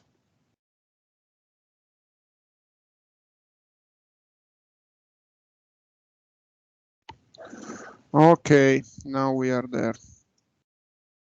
And not this one. Very good. So let's suppose that we have a land and then a sea. Okay. So this is the sea water. And let's suppose that this is permeable, okay? So what happens over the land? Over the land, we have, just let me show. We have some rain falling. And then there is some infiltration, okay? So it's water that goes into the soil. And this makes, builds aquifers. So let's suppose that we have here an aquifer with a water table, and the water table is then joining the sea at the same level than the seawater. And if you assume that the whole bunch of soil is permeable, of course you have to get continuity between the seawater and the level of water into the aquifer. And why should we have continuity? Because of course, if you had an aquifer that is lower than the sea level and the soil is permeable, the salt water would get into the land. So there is a continuous equilibrium between the fresh water and the salt water. And a continuous equilibrium means that actually they have a dynamic interaction. So we have some water flowing in the groundwater from the lands to the ocean. And there is also, a flux of salt water from the ocean, from the ocean into the land. And what happens is that in some point they meet. And the saltwater intrusion means that this blue line goes deeper into the land, and the freshwater retreats, okay? So what may happen, for instance, is that we have salt water progressing into it. And where is the separation? The separation is where there is a kind of equilibrium between the pressure of the fresh water from the land and the pressure of the salt water from the ocean. And why the fresh water from the land has some pressure? Because into the land you have an increasing level of fresh water. You see that here the level of fresh water is increasing. If you look in this point much into the land, you have a level of fresh water that is higher. Why it's higher? Because of course, if it was lower, the flux of water could not happen. The flux from the land of fresh water from the land to the ocean could not happen. And actually, over the land, I have infiltration over a much higher altitude with respect to the sea level. So what I expect is that from the mountains, the water that infiltrates indeed flows down toward the ocean. And this flow basically avoids that the salt water intrudes. If I stop the infiltration over the land and I have a decrease of the level of fresh water, then what happens is that I have the inversion of the flow. So if I got, for instance, and let me just make it dashed, if I got a situation like this, with the freshwater level decreasing, what would happen is that, let me change the color, I would have an inflow of salt water connecting with the fresh water at some point, okay? And keep in mind that the level of water, which corresponds basically to the level of energy of the water body, is always decreasing in the direction of the flow. So this is why this light blue line of salt water is decreasing in level if there is a flux of water towards the land. And this is why instead, if you look at the continuous line of fresh water, in the undisturbed situation, in this situation, it is, decreasing in level from the land to the ocean. Okay, so we have to study this dynamic interaction. And what we can assume is that there is some surface in the underground where there is the boundary between the fresh water and the salt water. And this boundary is determined by the two pressures. The salt water, which by the way is heavier than fresh water because there is the salt in between, and the pressure of fresh water. So we have to study the position of this boundary here. How can we determine it? What I said is that there is an equilibrium of pressures. So I have to study this equilibrium, which is simple. This is basically the concept that I want to introduce today to you. But before we go into the details and the computation, let me just continue my premise and emphasize what are the causes of saltwater intrusion. Because in the natural situation, which is basically what I see here over the blackboard, let's forget about oops, sorry. Let's forget about this configuration here, which is a disturbed one, which I just drew for giving you an example, okay? And this one as well. In this situation, which you now see over the blackboard, which is undisturbed, if there are perturbation, can change. And then this surface, unfortunately, can move here. The surface of separation. And in this case, if this happens, of course, these arrows here of salt water move into the land, which is something that I don't want. Why I don't want it? Because can you imagine if, and let me use the red now, if I have a well here, for instance, if I have a well from which I get drinking water, okay, so basically this is drinking water. Okay, you see in the disturbed situation, when these light blue arrows get into the well, I get salt water from there, and then I should leave it because I can't use it anymore.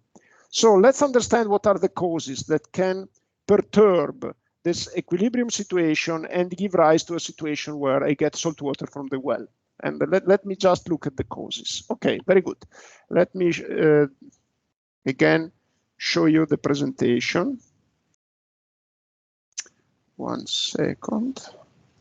Okay, and now let me share the presentation. Should be somewhere here.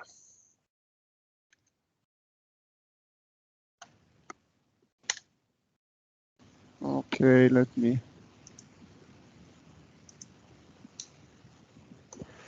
So we can look at the drivers of saltwater intrusions by looking at their temporal and spatial scale. In this graph, you see some causes, possible causes of saltwater intrusions, and here the scale is depicted in the horizontal axis. You see the temporal scale, and in the vertical axis you see the spatial scale. And in this case we have drivers at local scales. Okay, each of them is not spanning, each of these drivers is not spanning a very large spatial or temporal scale. So here you see a first list. If you have tsunamis, which are very short in terms of time, they happen on a short span of time. If you have tsunamis, which can be quite extended at spatial scale, what happens? What happens is that you get a lot of pressure of salt water over the coast. You get the coast flooded, and therefore you may have saltwater intrusion. Hurricanes is more or less the same, with the difference that the causes are different. The tsunamis are typically triggered by earthquakes. The hurricanes are atmospheric processes, and they have differences in the spatial and temporal scale, as you see. Droughts. Why droughts are drivers of saltwater intrusion? It's very simple, because if you have less rainfall, you have less infiltration, and you have less fresh water. The saltwater beneath the land, and therefore the pressure of fresh water decreases and salt water comes in. And then you may have subsidence or uplift of the land. This is important because, of course, if you increase the altitude of the land, you increase the altitude of fresh water, of groundwater, and therefore you increase its energy. And if you increase the energy, you increase the pressure. Sea level rise is another driver for the opposite reason, because if you have a change in sea level, it translates, it implies changes in the pressure of salt water.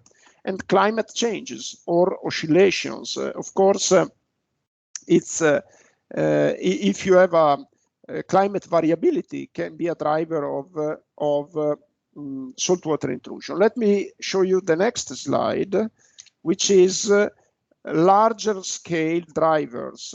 And so accelerated subsidence, groundwater abstraction. Groundwater abstraction is another very important driver, because if you withdraw groundwater, then it decreases the pressure and you have saltwater intrusion. So it is a paradox, because you need more water and then you take water from the underground. By taking water from the underground, you end up in a situation when you cannot take any more water.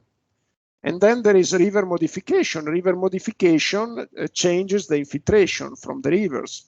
Land use change implies changes of infiltration. Anthropogenic climate change, again, same issue.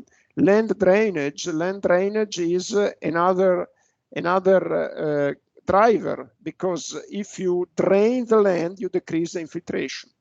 So these are the drivers, and the consequences are what you can see here. Here in this picture, in the bottom picture, you see that are also depicted some wells. If you look in the upper picture, you don't have houses and you don't have any cultivation. You don't have any irrigation. In the picture below, you see that the land is managed. There are houses, there are farms, and there are wells, because of course you need to take some groundwater. And you see that then you have the saltwater intruding. If you look at the picture, the bottom one, you see that there are these wedges. Look at my mouse. There are these wedges here and here, which are made by salt water, which is intruding. And the intrusion, we will see, we will prove with the theory, has precisely the shape of a wedge. And here, the infiltration is both in the unconfined aquifer. Look at this aquifer above here. It's unconfined. It means that it's also called phreatic aquifer. It means that you have atmospheric pressure at the level of the water table. You have air in the soil up here. The aquifer below is confined between two impervious layers, two impermeable layers, and it's called artesian aquifer or confined aquifer. So this is the situation, and you see that there are changes in the habit of the wildlife, there are changes in vegetation, and you see that the trees are without leaves, because what you have typically is a turning point between a developed vegetation made by trees to a more primitive vegetation made by brushes. Because of course it depends on the depth of the roots. If the roots, if the salt water comes up, then you need to, the vegetation needs to in a way cannot go very deep with the roots, and therefore changes, because changing the roots, changing the depth of the roots means changing vegetation. Okay, so this is the dynamic of what happens, and this is a sketch made by me because I wanted to make it open, and what I found on the web was not open. So basically, as I said before, you have rainfall, you have overland flow, you have infiltration, and therefore you have aquifers. And the aquifers may be confined or are confined, and here you have the sea, and the sea bottom and the saltwater wedge. So the question is then, how can we locate this separation between saltwater and freshwater? How can we decipher the shape of this wedge? Okay. Of course, as I said, we have to study an equilibrium between flows. And in the underground, it is a complicated process, let's say complex process, which is driven by the geometry, sorry, by the soil properties, the properties of the media, where the medium where you have the storage of groundwater. It is driven by the sea level. It is driven by the disturbances, by the drivers, which we have discussed before. Okay, so let's try to understand some more in terms of theory of this complex process. And then I anticipate that we will simplify it in order to get a tractable mathematical representation. Let me turn the light of my room on, otherwise I become darker and darker. Okay, so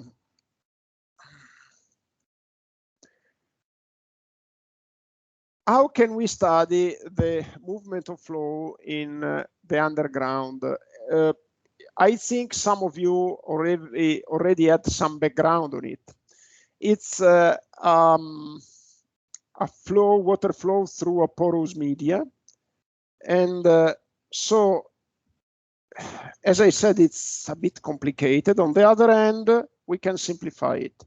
There is a fundamental law, to go straight to the engineering of it. There is a fundamental law to describe fluxes of water in the underground, which is Darcy's law.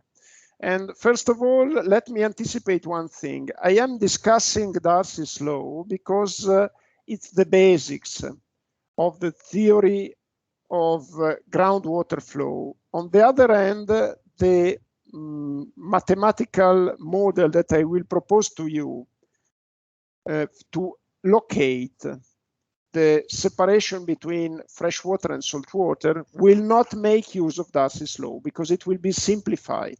Okay, and but I think that we need to discuss a little bit what is Darcy's law, because it is really essential if we want to describe in detail what happens there, and if we want to remove some of the assumptions that we will introduce. First, let me say that the process is 3D, is three-dimensional, and we will simplify it to 1D, but it's a three-dimensional process. And another thing that I want to say, there is a lot of uncertainty in the description of this flow.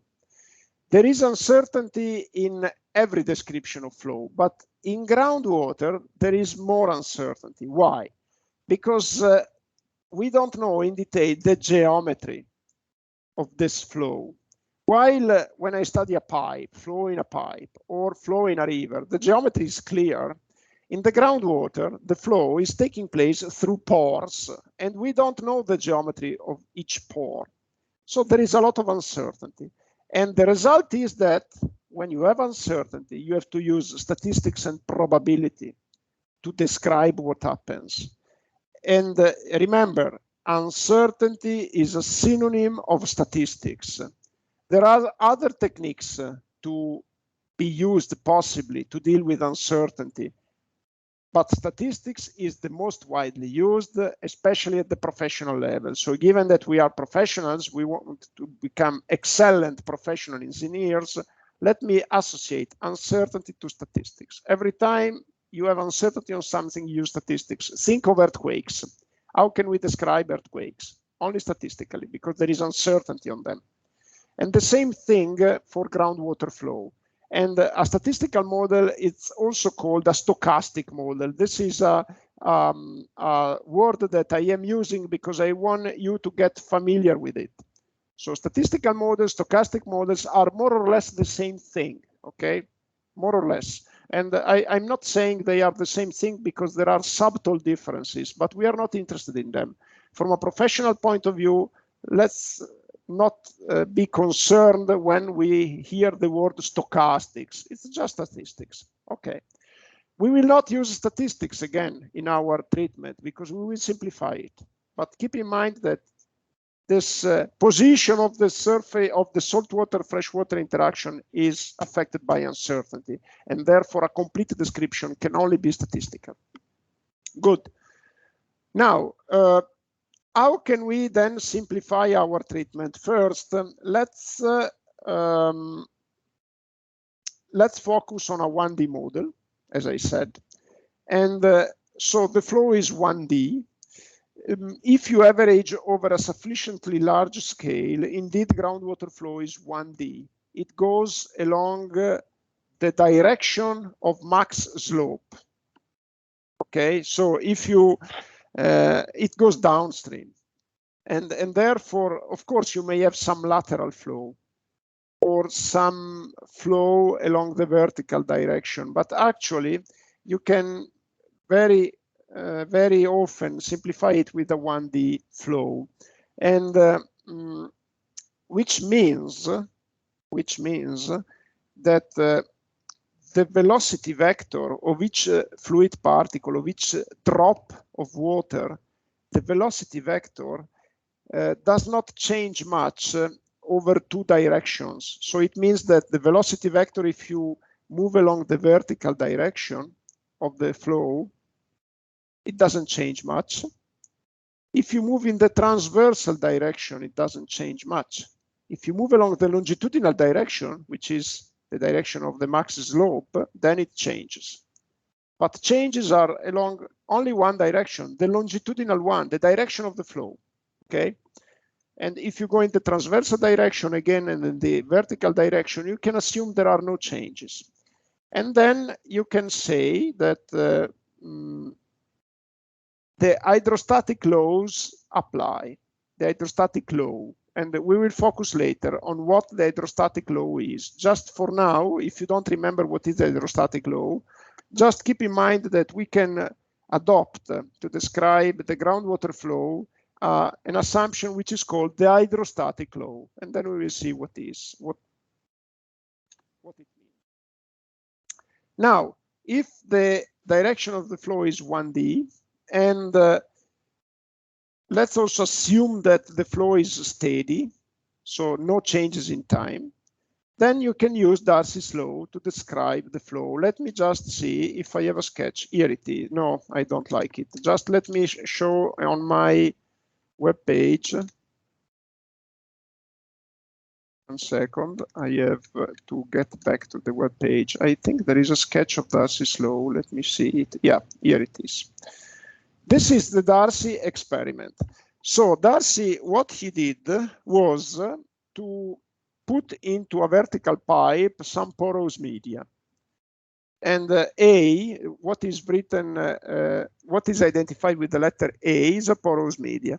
And then Darcy put some water above it, and with a flux that is identified with the symbol Q. You see there is this Q with an arrow here, which means that water is getting into this tank. And the bottom of the tank is just the porous media. And then here, at the bottom of the porous media, you have again water. There is a filter here, and there is water, of course, that is flowing through the porous media. If you put water in this upper tank, then water is infiltrating and flowing down, okay? And of course, given that water flows down, the level would decrease in the upper tank, and then you put some water flow into the upper tank. And you put enough water flow, enough Q, okay, enough flow to keep the level in the upper tank constant. So Darcy studied this equilibrium situation, okay, level in the upper tank constant, and then he measured the flow Q. He measured the amount of flow through the porous media. And here you see some identifiers like 2 piezometers, which give the level H3 in the upper tank. Good. It is measured here in this piezometer on the right. And then he put another piezometer in the water tank below the porous media to measure the pressure of water in the bottom of the porous media. So the result is that we have a difference in pressure between upper layer of the porous media and lower layer. And this difference in pressure is H3 minus H4. So there is a difference of energy. And then he measured the water flow Q. And then he tried to relate the water flow through two things. Difference of energy, because of course, the higher the difference of energy and the higher the flow, he realized that this is what the intuition suggested to him. This is another example of intuition, okay? I gained the intuition that if I raise the level H3, I get some more flow, okay?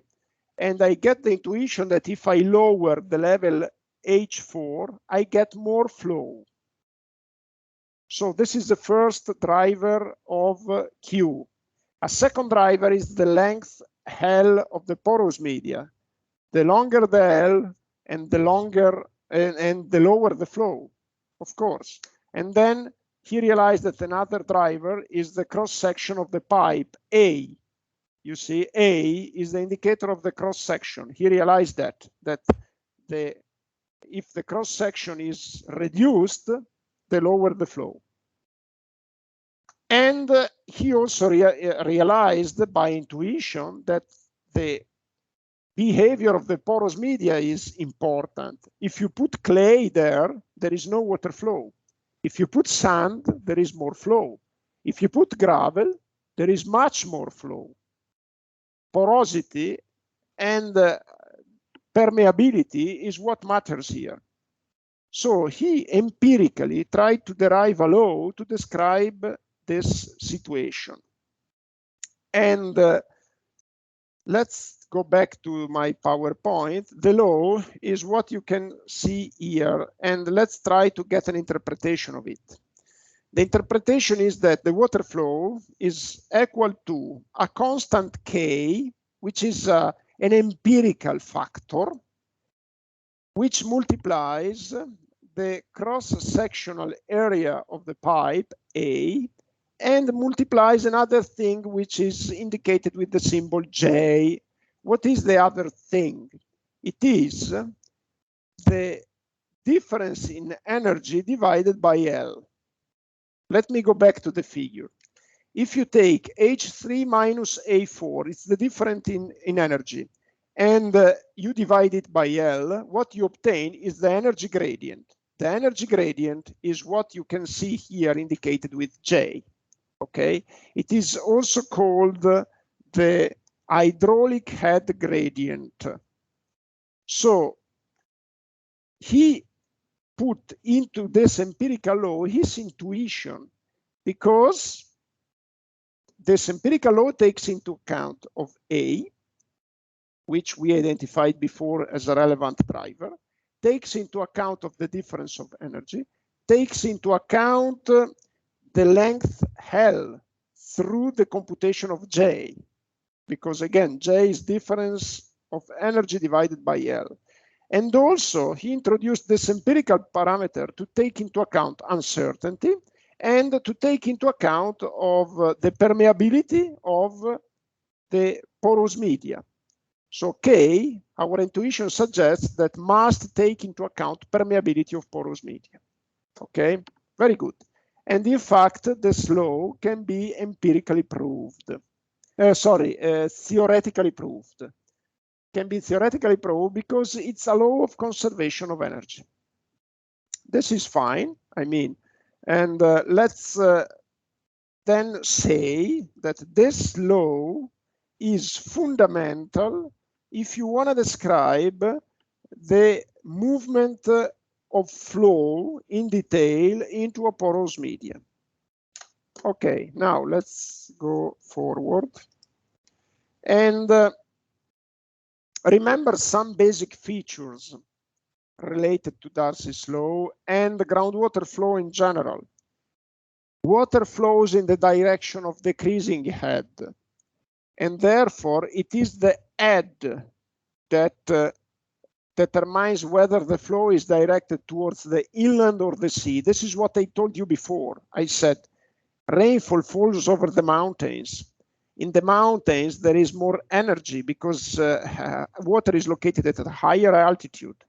And therefore, the head is directed, the head is decreasing from the mountains to the sea, and therefore the flow is from the mountains to the sea. Good. We have to avoid the situation where the head is decreasing from the sea to the land. Then, good. So what is the head, the hydraulic head? Head is what I called before as energy. It is a synonym. Sorry, I forgot to say this. I used the term energy before. Now I'm using the term head. It's a synonym. Also in Italian, we have a similar situation. We call the energy energia, and but we can also call it in hydraulics carico, which means head. Okay, so the hydraulic head, what does it represent? It's adimensional, because if you look at the previous equation, you realize that, let me go back here, you realize with a simple calculation, with a simple dimensional analysis, you realize that the head has no dimension. It's adimensional. And I'm not going into the details now, but it is very easy for you to make this dimensional analysis.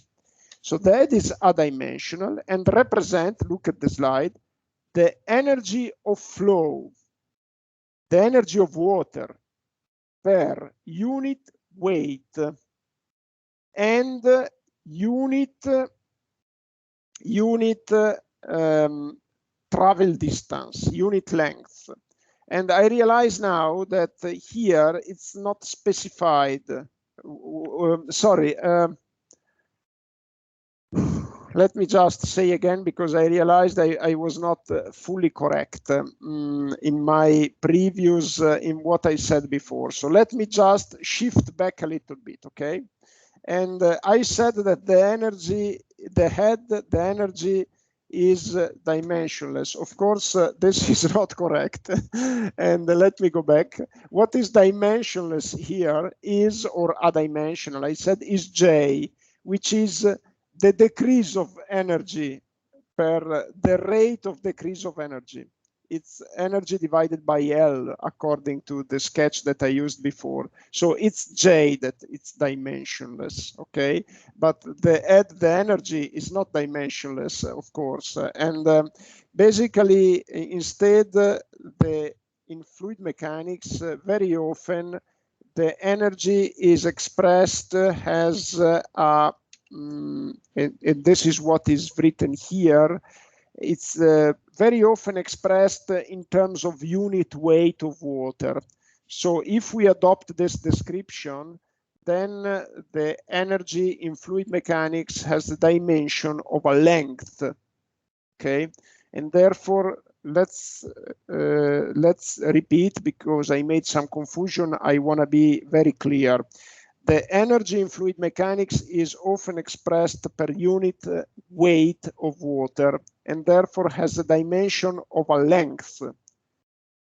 The J, which is energy divided by length of the flow, then in fluid mechanics is dimensionless, because if we take the energy as having length unit, then we divide length by length to get J, which is the energy decrease per unit length, and we get it dimensionless. Okay, very good. I hope that I could recover the confusion that I made. But basically, let's just say that what is important to remember for us, besides the units, which is not really very important, is that the water flow is in the direction of decreasing energy, as usually and as often happens. Okay, and therefore we have to increase the energy of the land water and avoid the increases of energy of the seawater if we want to prevent saltwater intrusion. Very good. Now,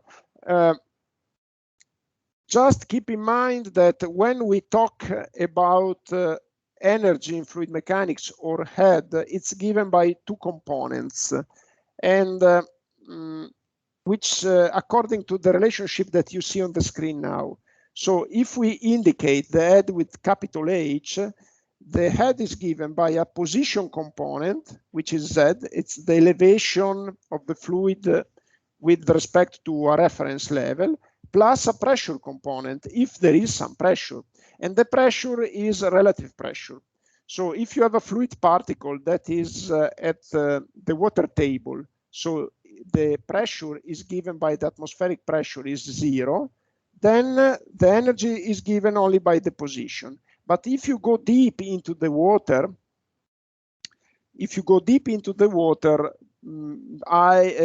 then you have to consider the pressure component, which is given by the weight of the water that stands above the considered location.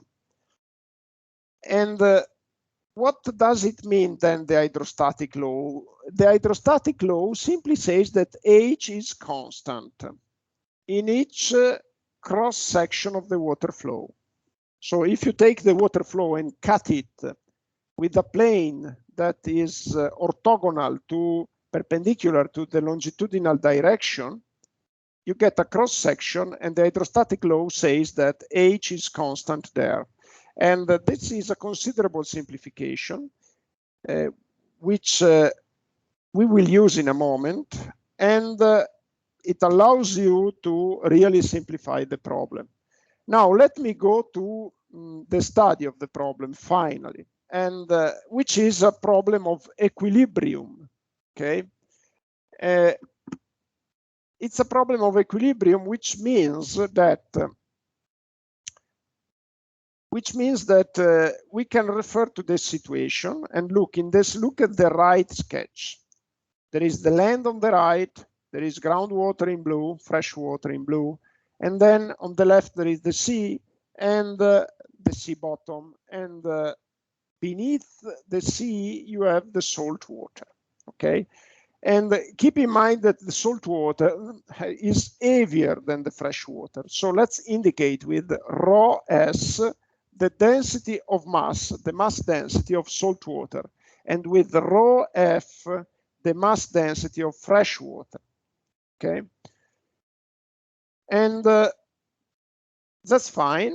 Now let me compute the position of the surface where the two pressures of fresh water and salt water are the same.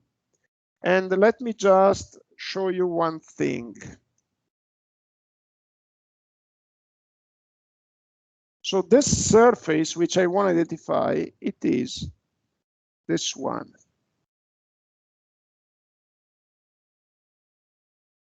Okay, this is the surface I want to identify, which is the boundary between the gray, salt water, and the blue, fresh water.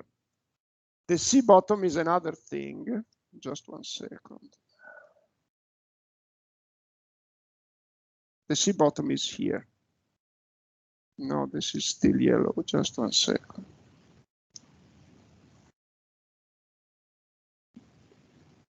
This is the sea bottom. Okay. Okay, very good. Now, let's focus on then a particle which stays on the surface of separation. This one, for instance, okay? Let's focus on this particle. In this particle is staying on the surface of separation.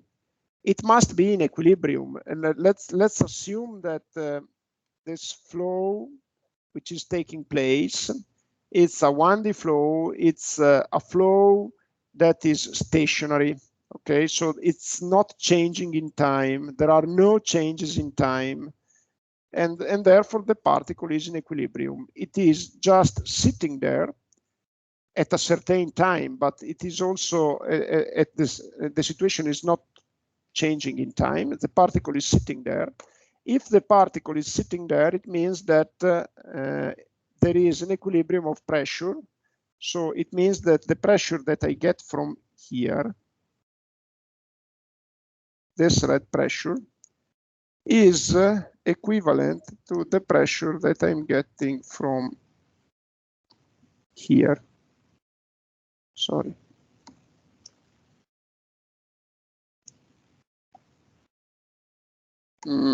Let me go back. It's still black.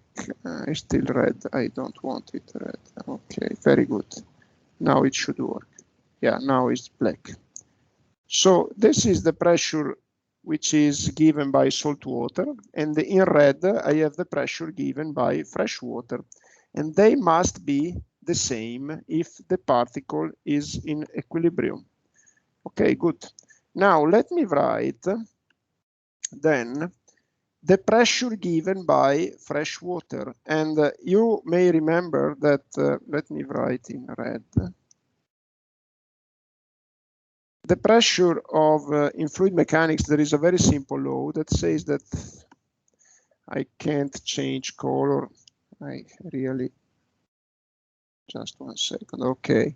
The pressure given by a column of water which stands above us, you may remember from fluid mechanics that is given by the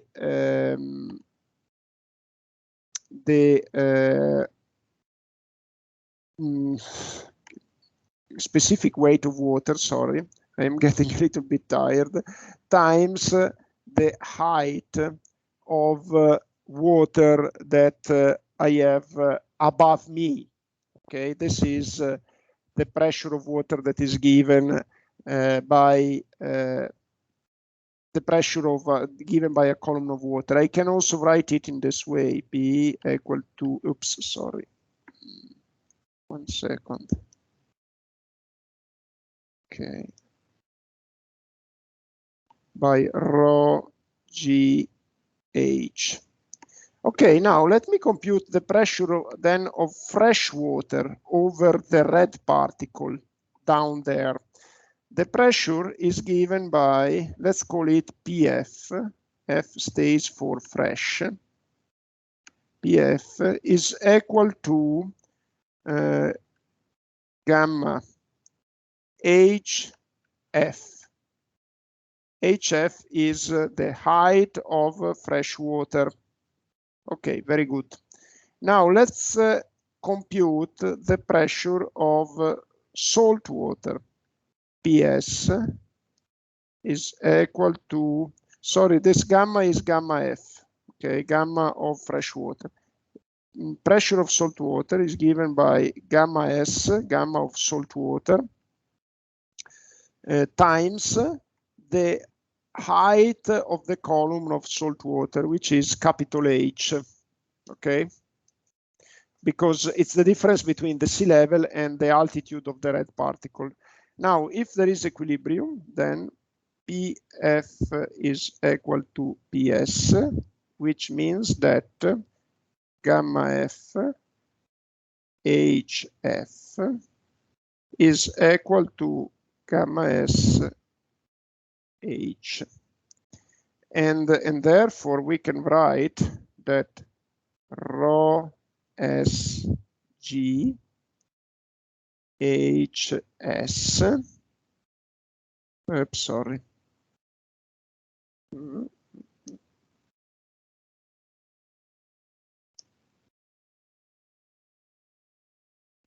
Rho F G HF is equal to rho S, sorry, rho S, G, H. Okay, good. The 2G can go. So if I wanna move forward, let me just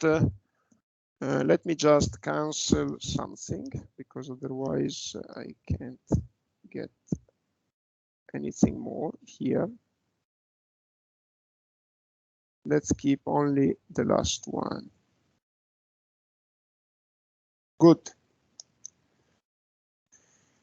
Now we can write that HF is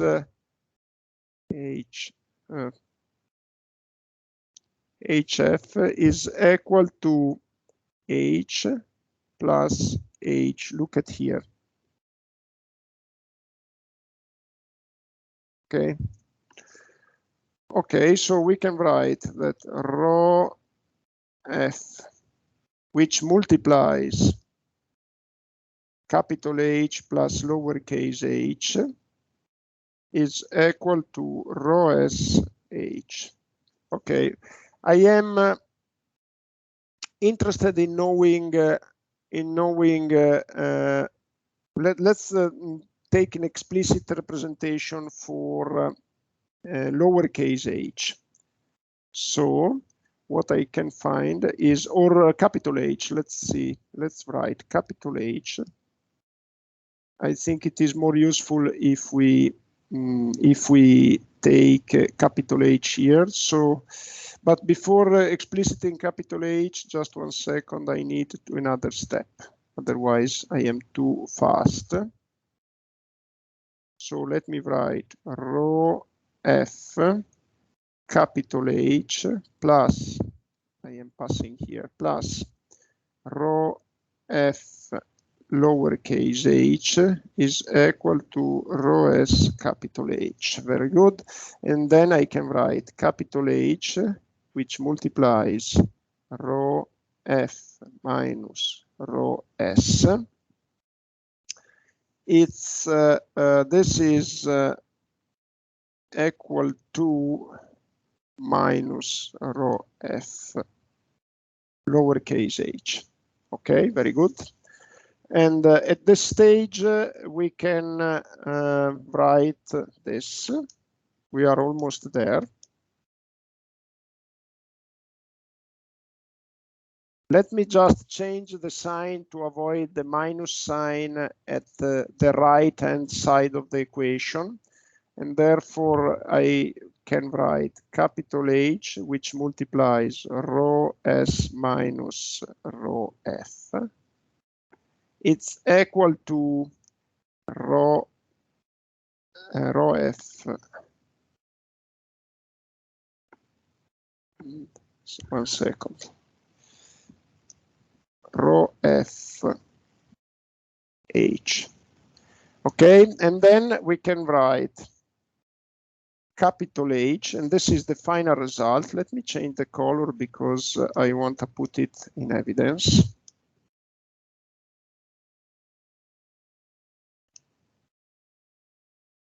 Capital H, sorry.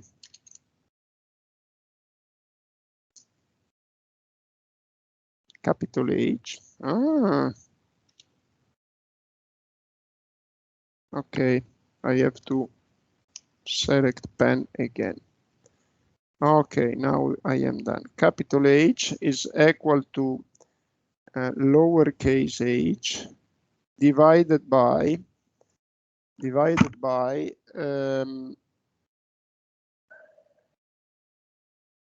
or let me say it's divided by rho S minus rho F times rho S, rho F, sorry. Here we are. Now, basically, if we think, and let me just, if we assume that the specific density of water is 1000, fresh water, let me write it here. if we assume that rho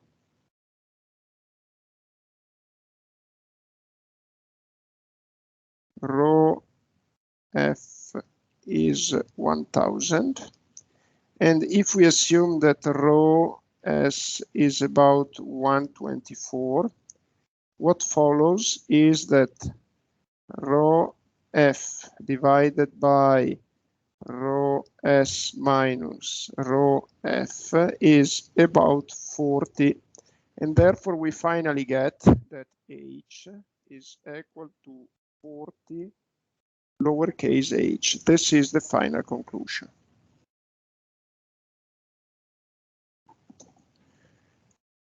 What does this mean? It means that if you increase the level of fresh water above the sea level 1 meter, you push salt water in the deep soil 40 meters. This means that a small increase of freshwater level puts back very much salt water. But the consequence is, the final conclusion is that if you decrease the level of fresh water into the land of a small quantity, you may get an intrusion of salt water that is 40 times higher, which means that indeed the level of fresh water into the land is essential to determine the position of this interaction, surface of separation between surface water, fresh water, and groundwater. Now, I forgot to say one thing. There is an assumption here, a preliminary assumption, which I forgot to mention. And the assumption is that the separation between fresh water and salt water is given by a single surface. So there is a sudden transition between fresh water and salt water. Of course, our intuition suggests that the reality is not like that. In fact, what we will see there is, and let me move forward because I think I have some figures. If not, okay, let me go back and let me go to the web pages. There are some figures there.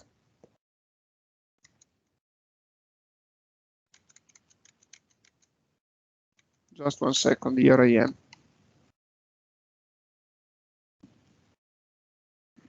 You see this figure here. There is a zone of dispersion, which means that there is a gradual transition between salt water and fresh water. But still, what we studied under the assumption of sudden transition, it's very meaningful and explains why you have saltwater intrusion with the shape of a wedge, because you have a gradual increase, small increase of the altitude of the water table, which determines by a factor of 40 the position of the surface of separation between the two waters, which then takes, given that the change of altitude of the water table is not linear, it's curvilinear. It's a curve with the which is with the concavity that is directed towards the lower elevation. So you get the shape of the saltwater intrusion that has a concavity that is directed versus in the direction of the higher elevations, and the curvilinear shape is expanded by 40, which means that indeed it takes a wedge shape. I think I have other figures here. Let me see. This is another figure where you see the wedge And you see here also the effect of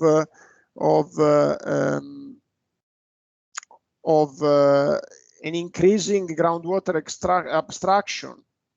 So you have an increase of intrusion and then you get the well contaminated. And here there is another example, but this is too complicated. I leave this to you to have a look. It is just a little bit more detailed, but it becomes more complicated. I think this is more schematic. Let me see if I have other figures to show you, because no, I think they are here. And I think there is also a video linked, but let me see. No, this is a link to a web page. I think there might be a video linked in the web pages that I am referring to. Anyway, I think the concept is clear. And what we studied is called, just one second, it's called the Baden principle. Let me show here. It's Baden-Giebel-Herzberg principle. And it's what happens in an unconfined coastal aquifer under a steady state assumption, and under the assumption that the system is in equilibrium, steady state again. Okay, so this proves that we have to be very careful with the groundwater abstraction. And this proves also in what way the factors, the drivers, which are summarized in my web pages here. You see rising of sea level, change in precipitation. And this proves to what extent and with what dynamics they affect the saltwater intrusion. And now let's talk about, in order to conclude our discussion, the analytical part is concluded. Let me go back to the presentation. The analytical part is, I think, is concluded. Let me check if I am correct. And yes, this is, we already discussed it. You see capital H equal to 40H, which is what we just discussed. And here are the figures. And again, the factors. Okay, let's discuss about how to prevent saltwater intrusion and how to recover from it in case indeed our freshwater resources get contaminated. Monitoring is the key to prevention, and therefore we have to monitor the salinity of the wells. This is the key move, and also monitor the salinity of the water courses, because the saltwater intrusion can also take place in rivers in more or less the same thing, in more or less the same ways as it takes place in the underground. If you have a river with a lot of flow of fresh water, of course, the result is that fresh water goes into the ocean. But if you decrease the river flow, you may have salt water going upstream along the river. And because, of course, also there is dissolution of fresh water, and also the waves can push the salt water into the river course upstream.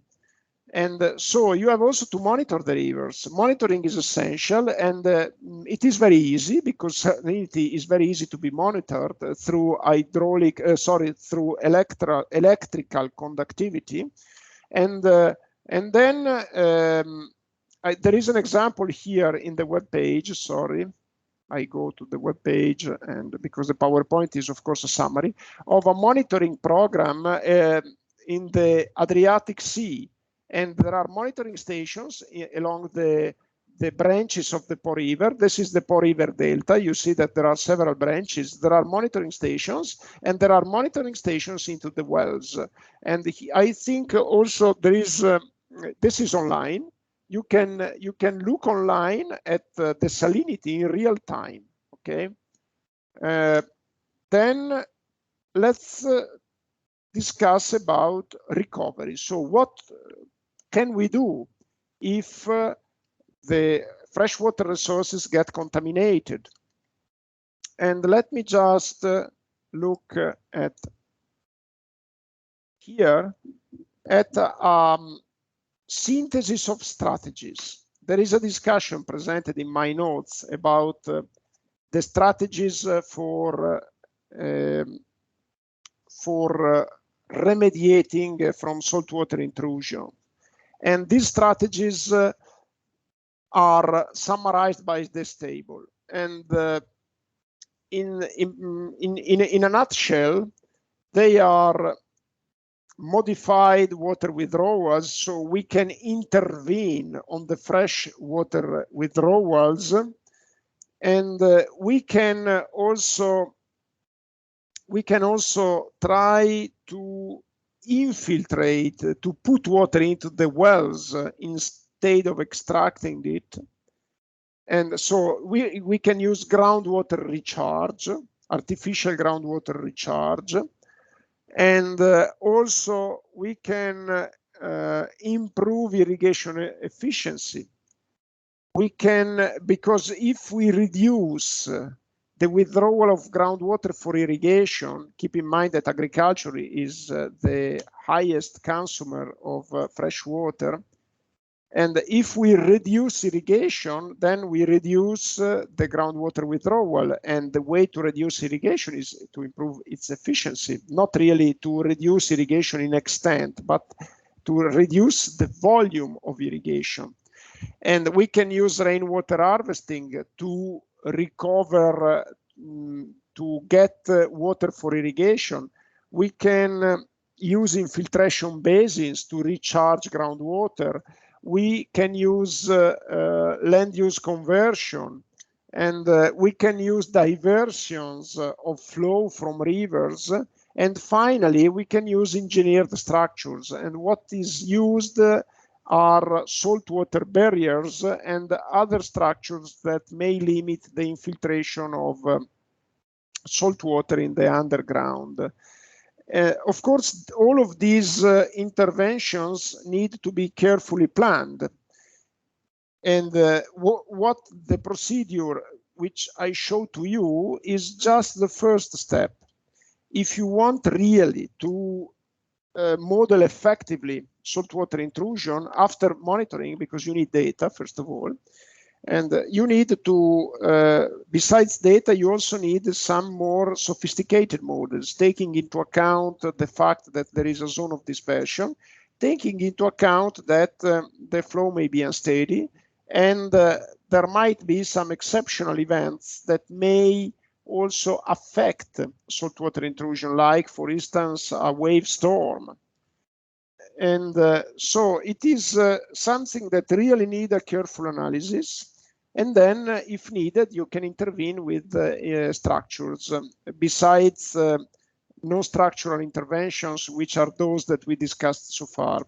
So, for instance, you may use barriers, as I said, which can be done, which can be put into place by using concrete, by injecting in the underground materials, colloid materials that can limit the infiltration, in order to create a kind of screen against the intrusion of groundwater. But you understand that in a situation like the one that we have here in the Emilia-Romagna region, it's a problem, because the coastline is permeable along its total extension. And therefore, if you want to intervene with infrastructures, these are very massive interventions, which have also an environmental impact. What has been done in the coast of the Adriatic Sea, which has been very effective, is to decrease the groundwater withdrawal by supplying water for civil use from surface water resources. So they built the Ridracoli Dam, and the Ridracoli Dam, which you can find a lot of information on the web. Just 1 second. If you look here, Google Ridracoli Dam, diga di Ridracoli. Let's search in Italian, because okay. And if you look at the web page, you see that one of the motivations that originated this intervention is precisely the fact that they wanted to reduce saltwater intrusion. And this website is in Italian, but you can find many similar examples around the world of reservoirs that were built precisely with this purpose, reducing groundwater use in coastal areas, which is a matter of concern, a relevant matter of concern today.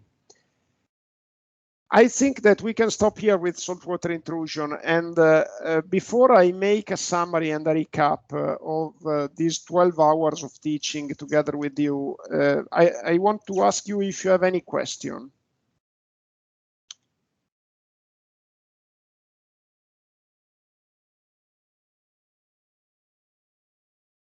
Okay, no questions for now, but you may have some more later. Let me just open again my web page and let's make this very brief recap. So these are the lectures that we did together. We passed through the premise. Oh, this is an introduction, and this is the premise. And then beach hydrodynamics and morphodynamics, by far the most complex topic that we discussed together, and here saltwater intrusion. And what I kindly ask you to do is to study also this web page here, nature-based solution for coastal protection. And it is very descriptive. So please have a look. And it may happen that at the exam I ask what are the interventions that you can use for protecting a beach with nature-based solutions. And then you just have to mention what is discussed here. So artificial dunes, let me see, cobble berms, artificial dunes, and then beach nourishment, and then beach scrapping, and then vegetation recovery. It is very easy, so please have a look at it. And please skip sea wave monitoring. You can avoid it. So what kind of question you may find at the exam? You may find the questions related to descriptive questions, let me use this term, which may be something like why coasts are important for the modern society. And then you have a look here, this lecture here, and there is everything that you need. And then you may find questions related to beach hydrodynamics and morphodynamics. A question may be the CERC formula, so how to compute it. You may find a question related to terminology. What is a berm? What is a bar? What is a dune? And what is shoaling? What is refraction? This was not taught by me, but still I know that you studied it. And then how to derive the CERC formula. This is, of course, probably a difficult question, but still you have all the basis for explaining it. This is another, as I said, possibility. What is the 1D model? The one-line model. And you should explain how it works. No questions will be asked on the exercise, so don't worry about that. And then there is saltwater intrusion, what we discussed today. So what are the factors of saltwater intrusion? What are the drivers? And how to locate and under which assumptions the separation between saltwater and freshwater, what we discussed here. This is, or another question may be, what are the actions that we may adopt in order to limit saltwater intrusion? What are the strategies for recovery, for instance? And then there might be something, as I said, related to nature-based solutions. This is just a brief overview of the questions that may be asked to you. if you have any doubt on questions that you may find at the exam, you can really refer to me, and you can contact me by email, no problem at all. As I said, it may be that the exam is carried out by Professor Archetti alone. Maybe, I'm not sure. Maybe that we turn and rotate, and or maybe that you find us together. It depends. And for taking the exam, remember that you have the opportunity for taking it online.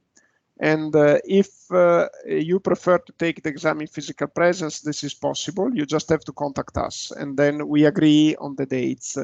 I didn't fix the dates yet, but if Professor Archetti fixed them, I will adopt the same dates. So if she did not fix them already, please ask her, and because again, I will adopt the same dates. So if you have any question about the exam dates, please refer to Professor Archetti. I think this is what I can tell you to conclude, and I wonder if you have any question. And one last recommendation: if you have any suggestion for me for improving the clarity of my teaching for the next years, I really would appreciate very much receiving it. And now let me share the screen, and then